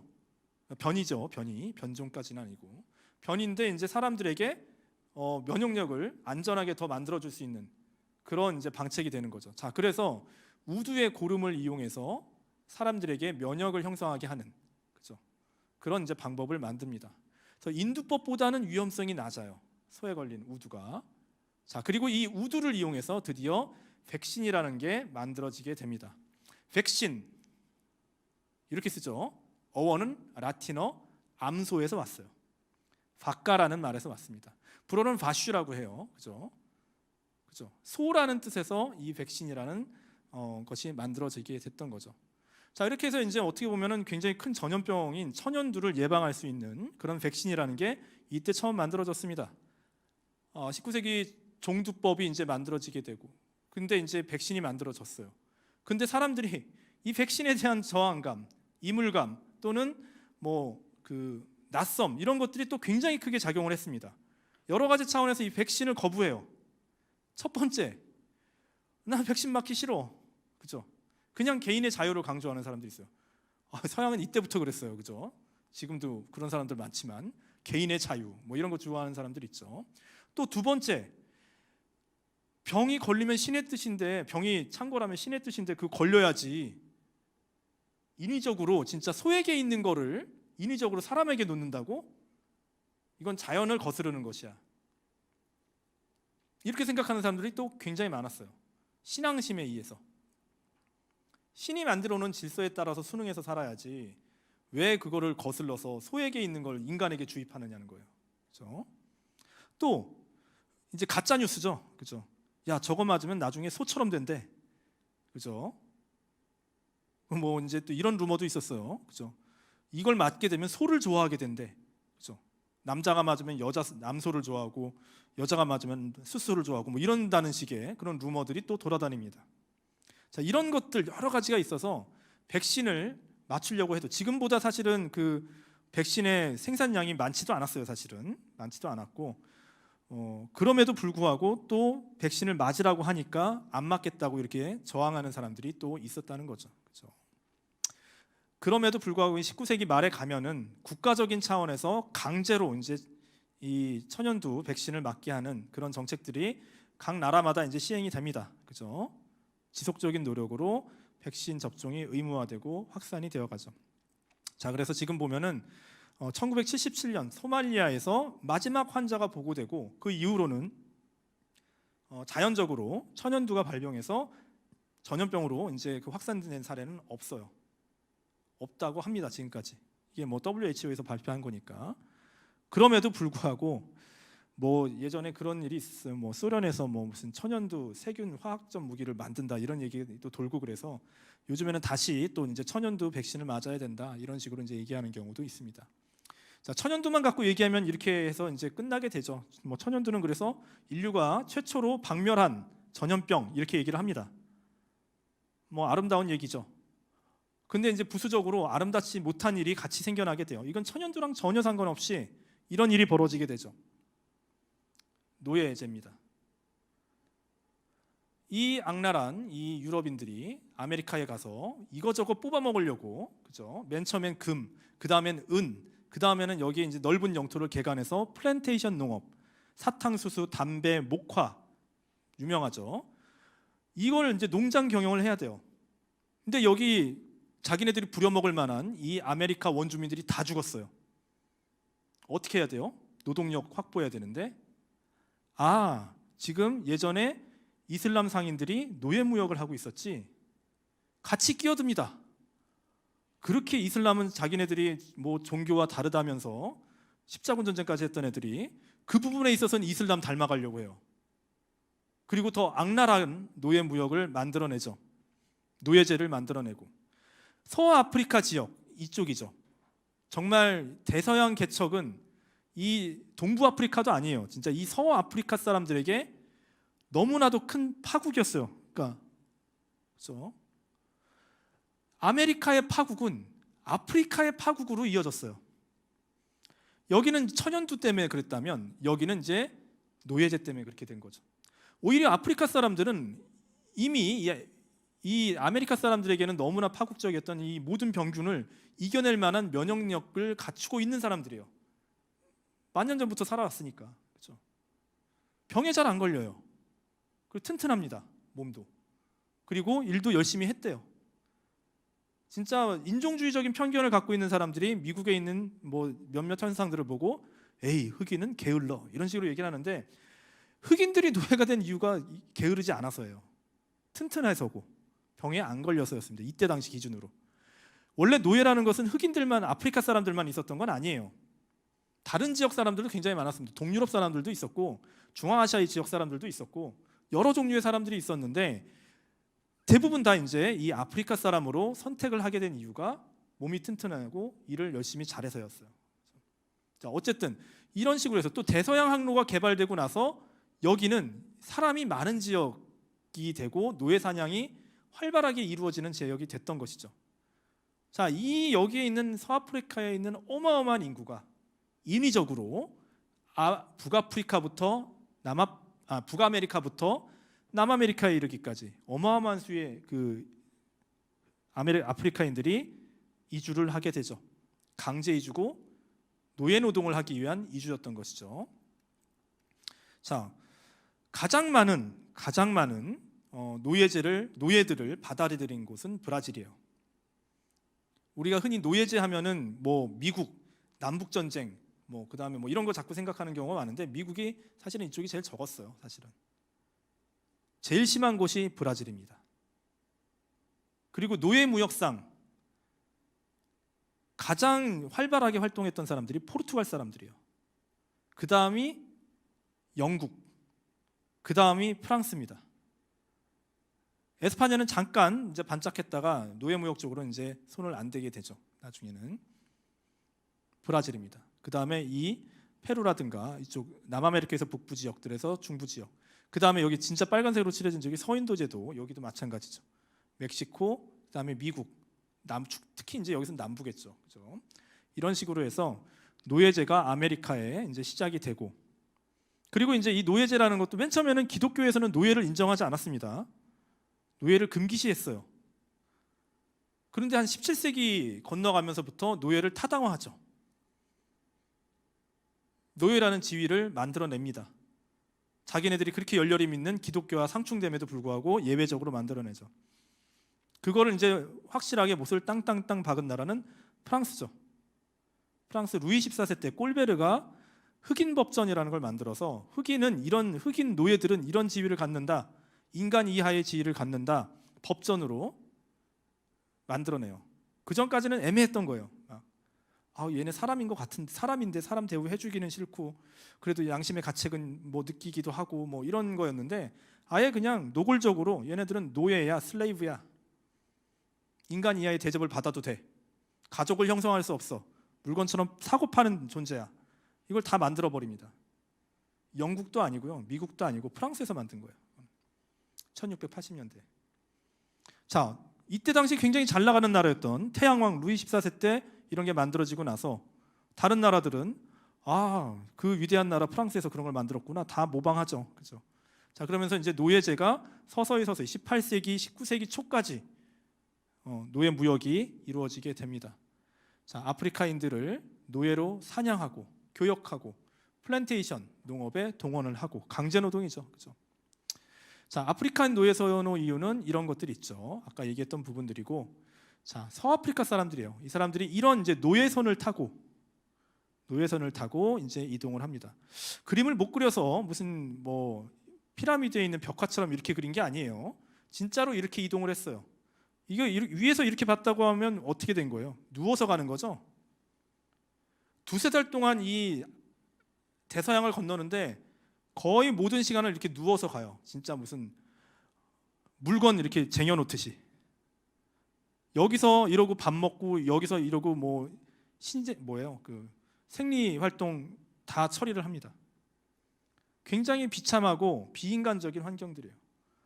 여기서 굉장히 많이 죽어요. 그래서 위생 상태가 안 좋아서 한 30% 죽어요. 그리고 나머지 사람들은 살아남아서 또 노예 노동을 하게 되는 거죠. 자, 비인간적인 대우와 가혹행위, 착취가 만연해 있는, 조금이라도 말을 안 듣는다. 정말 너무나 잔인한, 그 잔인함을 근데 즐기는 것 같은 그런 이제 느낌을 주는 정도로 노예들을 박대하죠. 그래서 자, 이런 식의 일들이 이제 어떻게 보면 천연두의 어떤 그 파국적인 상황들의 어떤 부수적인 효과로 일어나고 있는 일들이 됩니다. 자, 천연두와 관련해서 제가 이제 드릴 말씀은 오늘 여기까지인데요. 좀 지난 시간에 비해서 시간이 좀 되게 많이 빨리 끝나게 된 것 같은데, 뭐 여러 가지 질문들이 나올 수 있을 것 같아요. 질문, 뭐 쉬는 시간도 없었고, 또 그래서 이제 질문을 받으면서 이제 또 더 많은 이야기들이 나왔으면 좋겠습니다. 자, 뭐 질문을 해주시기 바랍니다. 네, 김민정님이 질문 주셨습니다. 네, 총 질문이 두 가지인데요. 첫 번째로는 인류의 역사에서 전염병이 가진 의미가 무엇일까요? 광범위한 질문인데요. 역사학에서 전염병의 의미를 어떻게 정리하는지 궁금합니다. 예. 좀 광범위한 질문이네요, 진짜. 일단은 전염병과 관련된 역사, 우리나라 학계에서는 그렇게 본격적으로 이렇게 많이 얘기를 하고 있지는 않습니다. 사실은 외국에서도 몇몇 유명한 학자들이 있긴 하지만 뭐 주류라고까지는 할 수는 없는 상황이고요. 자, 역사학에서 질병, 이 전염병이 갖는 의미는 무엇이냐? 인간의 한계에 대해서 계속해서 깨닫게 해주죠. 그렇죠?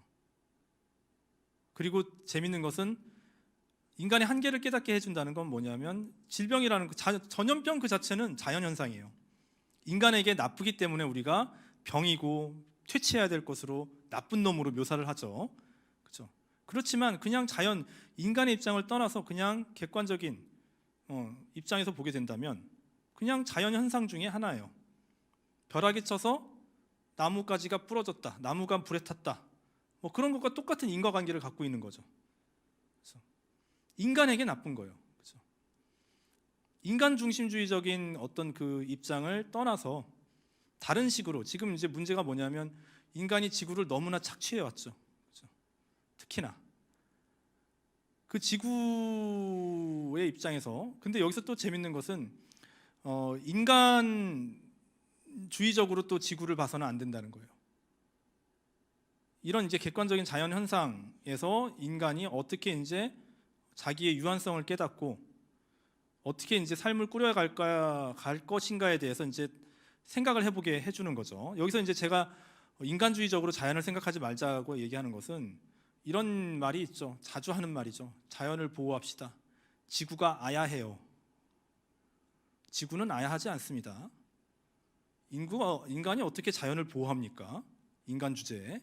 이거 자체가 인간의 유한성을 깨닫지 못하고 있는 말들이에요. 45억 년 지구를 생각해 보세요. 어떠한 생물도 살 수 없었던 초창기 지구를 보면 그때도 지구였어요. 그 다음에 뭐 여러 가지 뭐 환경이 안 좋았던 때 굉장히 많았죠. 수십억 년 동안 그래 왔습니다. 자연을 보호한다는 건 그런 지구를 보호한다는 건 뭐예요? 인간을 위한 지구를 보호한다는 얘기예요. 그죠? 사실은 그걸 명확히 해야 된다는 거죠. 그냥 지구는 그 자체로는 인간에게 무심합니다. 그죠? 근데 이제 인간은 항상 인간을 위한 지구만을 바라보고 살아왔고 그러면서도 착취해 왔고 또 그리고 지구에서 자연적으로 발생하는 자연 현상들에 대해서 좋다 나쁘다 평가하고 이런 식으로 가게 되는 거죠.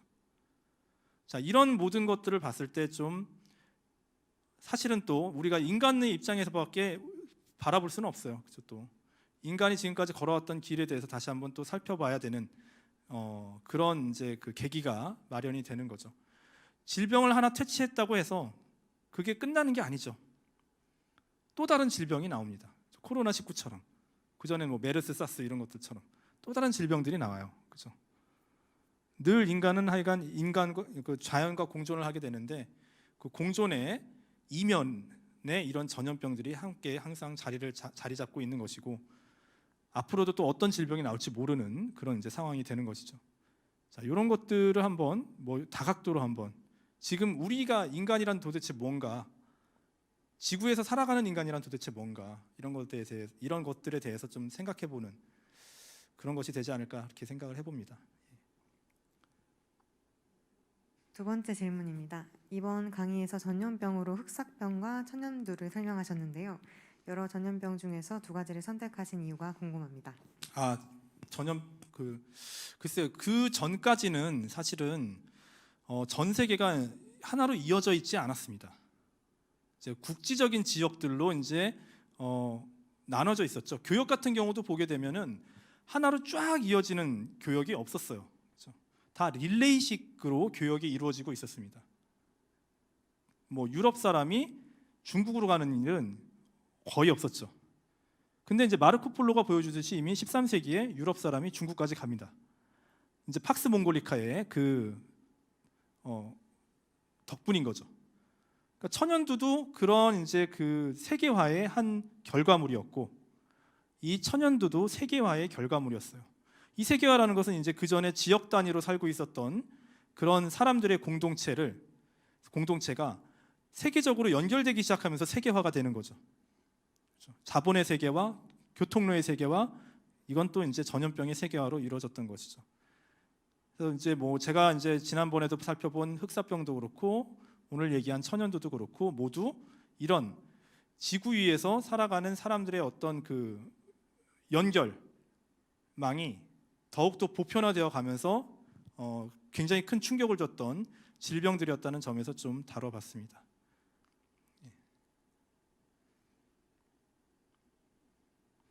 네, 그리고 이재훈 님이 의견 주셨는데요. 천연두가 전 세계로 전파되기 위해 요구되었던 시간에 비교하면 코로나19의 세계화는 정말 순식간인 것 같습니다. 글로벌한 삶과 사회는 어쩌면 그것에 대비할 수 없는 시간을 허용하지 않는 파국의 가능성을 가지고 있다는 생각이 듭니다. 라고 말씀해 주셨습니다. 예. 근데 이제 재밌는 건 코로나가 치사율이 그렇게 높진 않아요. 천연두에 비해서는 아까도 봤지만 뭐 최소가 20%고 그죠? 최대가 막 60%까지 갔는데 어른들 같은 경우 코로나는 그 정도는 아니죠. 사실은 또 재밌습니다. 이 바이러스라는 게 전파되기 위해서 스스로 약해집니다. 독성이 있으면 예전에 사스나 메르스는 독성이 굉장히 강했죠. 그래서 전파력이 약했어요.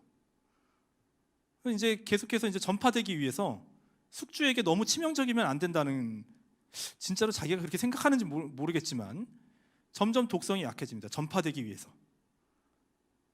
그렇죠? 전파가 더 많이 될수록 또 독성이 약해지고, 그러다가 이제는 사람들에게는 면역이 생기고 별거 아닌 병이 돼버리는 거죠. 또 그것도 재미있는 현상들 중에 하나죠. 독성과 전파력이 반비례합니다.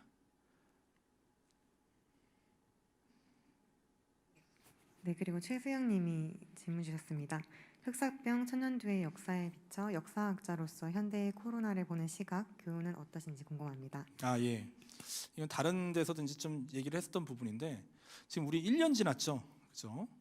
저번 시간에도 얘기했는데 전염병, 팬데믹 중에 1년밖에 안 간 전염병은 없습니다. 그래서 지금 1년 갖고 어떻게 보면 이런, 제가 이렇게 얘기 드리는 것도 사실은 지금까지 너무 힘들게 답답하게 살아온 분들한테 신뢰가 되는 말일 수도 있지만, 원래 이제 자연적으로 봤을 때 이런 그 전염병, 팬데믹은 꽤 오래 갔습니다. 사실은 아까 저번에 봤었던 흑사병도 한 4년 갔었고, 그 수많은 사람들이 죽어나가면서, 천연두도 마찬가지인 거죠. 뭐 수십 년 계속해서 이 한번 발병이 되면 그런 경우도 많았고, 뭐 몇백 년 동안 이제 계속해서 이제 수시로 발병을 해 왔는데 완전히 없어지지는 않습니다. 잘. 좀 더 여유를 가지라는 말을 하면 좀 어디서 맞겠지만 제가, 그죠? 좀 넓게 봐야 될 것 같아요. 장기적으로 봐야 될 것 같아요. 그리고 저 나이 때 있는 사람들 정도한테 또 다시 한번 또 상기를 해드리고 싶은 건, 앞으로도 이런 코로나19 사태 같은 게 얼마든지 또 발생할 수 있습니다. 그렇죠? 여기에 대한 여러 가지 이제 제도적인, 아니면은 의학적인, 아니면 그 다음에 도덕적이라는 게 이제 심리적인 것이죠. 그런 것들에 대한 대비가 하나둘씩 마련되어야 되지 않을까. 그죠? 지금까지 너무나 큰 전염병이 많지는 않았던 것 같은데, 사실은 이거보다 더 심했던 게 이른바 스페인 독감이라는 것이었죠. 그죠? 1918년에 벌어졌던. 그때도 사람들이 그 통계가 잘 안 잡히고 많이 이제 그 소식을 전달하지 않았기 때문에 잘 모르지만 더 많은 사람들이 죽었습니다. 사실은 엄청나게 많은 사람들이 죽었어요. 1차 세계대전이 끝날 무렵에. 스페인이랑은 별 상관이 없어요. 사실은 미국에서 시작한 거죠. 만약에 지금 코로나19 사태에 대해서 중국이 책임져라, 그러면 스페인 독감은 미국이 책임져야 됩니다. 더 많은 사람이 죽었어요, 진짜. 그래서 누가 책임져라 마라 이런 얘기를 하고자 하는 게 아니라, 더 심각한 전염병들이 굉장히 많았다는 거죠. 그렇죠? 자, 그런 것들을 우리가 항상 기억하고, 그죠? 이게 예외적인 상황이 아니라 얼마든지 새로 일어날 수 있고 더 장기적으로 갈 수 있는 상황이라는 걸 좀 생각하고 대비책을 좀 깊게, 넓게, 그다음에 장기간으로 이제 잡고 한번 생각해봐야 되지 않을까라고 생각을 합니다. 예. 네, 최성만님이 질문 주셨습니다. 네, 천연두와 같은 전염병의 세계화를 보면, 넓게 보면 이것이 사피엔스의 역사에 포괄되는 것 같습니다. 유발 하라리는 사피엔스라는 책에서 여러 명제를 제시하는데, 그가 강조한 명제 중 하나는 사피엔스가 이동하는 곳마다 종 다양성이 파괴되었다는 것입니다. 네알데르타인부터 시작해 메머드, 그리고 현대에 이르기까지요. 자연사가 인간의 역사와 착종되어 있는데, 그 자연의 역사가 실은 인간의 역사와 별개로 진행되어 온 역사가 아니라 많은 부분 인간에 의해 만들어졌다는 생각이 듭니다. 탐욕과 제국의 역사가 사피엔스의 운명을 결정하는 것 같습니다. 비관적인 것 같은데 선생님은 역사학자로서 이러한 비판적 인식에 동의하시는지요? 예, 저도 좀 많이 동의하는 바가 있습니다. 인간에 대해서 너무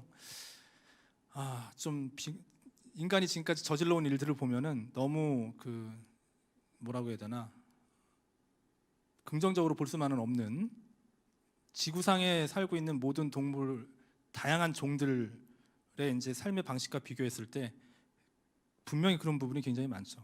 근데 여기서도 우리가 좀 나눠서 생각해 봐야 될 부분이 뭐냐면, 그럼에도 불구하고 서구식의 자본주의가 퍼지기 이전에는 대부분 자연에 맞춰 사는 경우가 많았습니다.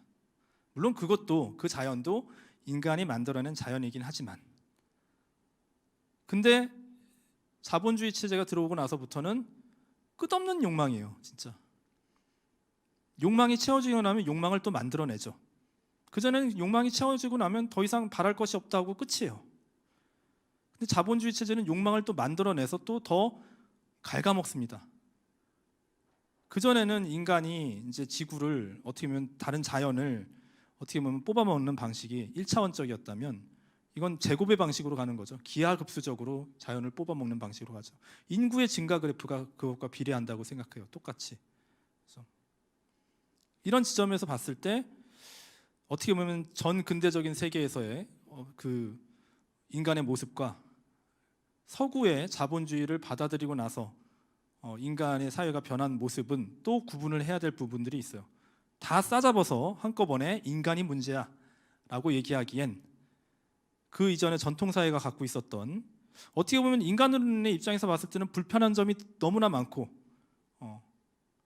어떻게 보면 더 안 좋은 상황이었던 것이 더 많았던 그 시대는 사실은 뭐 자연과의 어떻게 보면 조화가 더 이루어졌던 시대였던 거죠. 그렇죠? 그런 부분들도 좀 생각을 해봐야 돼요. 우리가 이제 민주주의 시대를, 민주주의라는 것을 하나의 정치적인 목적으로 삼는다라고 했을 때, 이거는 이제 민주주의라는 것은 기본적으로 의식주와도 관계가 되는 것이죠. 예전에는 소수의 사람들에게만 혜택을 받던 돼지고기나 소고기, 소수의 사람들만 먹는 걸 이제 모두가 다 먹는 시대로 접어들었어요. 그렇게 된다는 건 뭐예요? 소나 돼지가 더 많이 죽어야 된다는 얘기죠. 인위적으로 생산돼서. 얼마나 비인간적입니까? 그렇죠? 그냥 유발 하라리 말이 맞긴 합니다. 그런데 그냥 단순하게 인간과 자연의 관계에서 인간이 가는 곳마다 뭐 그 안 좋은 일을 남겨놨다라고 했을 때, 그러면 그 시대로 돌아갈 것인가? 라고는 다른 문제를 우리가 제기해 본다면 못 들어갈 사람들 너무나 많습니다. 그렇죠? 일단 조금만 더 앞으로 돌아가게 되면 앞으로 이제 닭고기, 소고기, 돼지고기 우리가 즐겨 먹는 모든 것들을 다 포기해야 돼요. 더 넘어가면 그죠? 수렵 채집하면서 집도 버려야 됩니다. 자연 친화적으로 살려면 다 나는 자연인이 다 돼야 되는 거예요. 과연 그렇게 할 수 있는가? 그것도 문제죠. 그렇죠?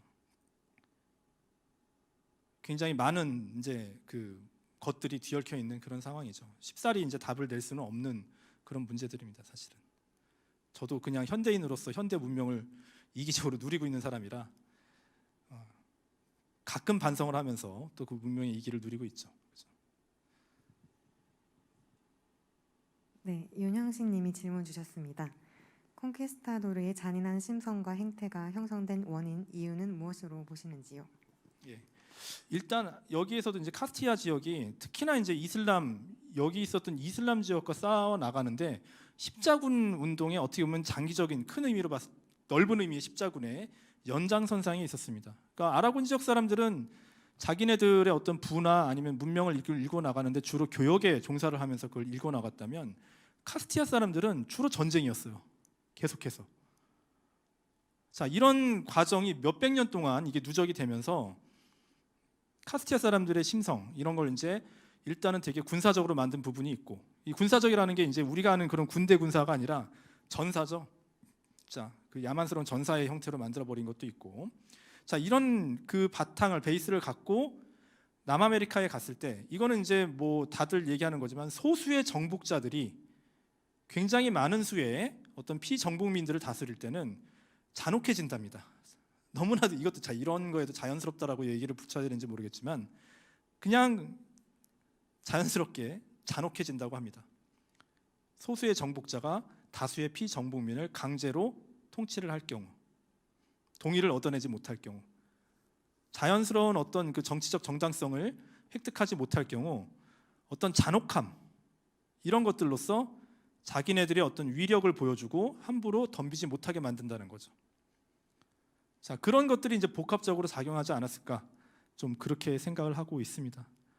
그리고 이제 콩키스타도르들만이 아니라 진짜 저도 이제 서양사를 공부하는 사람이지만 그 이후에 벌어지는 제국주의 시대에 벌어지는 뭐 이 스페인, 에스파냐 사람뿐만 아니라 프랑스 사람들, 영국 사람들, 아프리카나 인도나 이런 데 가서 했던 짓을 보면은 정말 분노하게 될 일들이 너무나 많습니다. 그래서 그런 상황 속에서 서양 문명이라는 게 만들어졌어요. 어떻게 보면 또 이면으로는 뭐 지난번에 이제 천연두에 대해서 얘기를 했고, 지난번에는 흑사병에 대해서 얘기를 했었고, 오늘 이제 천연두에서 얘기를 했었는데 질병과 역사의 관계가 굉장히 뭐 오랫동안 뒤얽혀 있는 주제이기도 하고, 사실은 이제 전염병만 갖고 얘기한다는 것은 사실은 좀 여러 가지로 좀 회의적인 부분이 있습니다. 그것들이 어떻게 이제 인간 사회에 영향을 미쳤고, 우리가 이제 당연하다고 생각하는 여러 가지 것들이 어떻게 보면 이제 전염병과의 관계 속에서 이제 만들어진 것들이 굉장히 많은데, 그런 것들에 대해서 좀 폭넓게 단순하게 이제 생각할 게 아니라 폭넓게 복잡하게 좀 사고할 수 있는, 역사학의 원래 그 주요한 어떤 장점이라고 할 만한 것들이 인간 간의 관계를 복잡하게 바라보는 겁니다. 단순하게 얘기하는 게 아니라. 역사와 관련해서 단순하게 얘기하는 사람들은 거짓말이라고 보시면 됩니다. 그래서 모든 것이 다 복잡합니다. 역사는. 자, 그런 것들의 복잡함의 한 요소로서, 그래서 전염병도 굉장히 큰 자리를 차지하고 있다는 것, 이런 것들을 좀 전해드리려고 좀 노력을 했습니다. 전염병만 보는 것이 아니라 전염병과 관계된 여러 가지 사건들이 인간 역사에 이제 뒤얽혀 있었다. 그런 것만 좀 캐치를 해주시면 뭐 저는 만족하겠습니다. 예, 감사합니다. 네, 이것으로 오늘 강의를 마치도록 하겠습니다. 다음 주는 영세국가 전염병, 콜레라와 말라리아 주제로 염은옥 선생님께서 강의해 주십니다. 오늘 강의에 참여해 주셔서 감사합니다. 강의해 주신 홍용진 선생님께도 감사드립니다. 예, 감사합니다.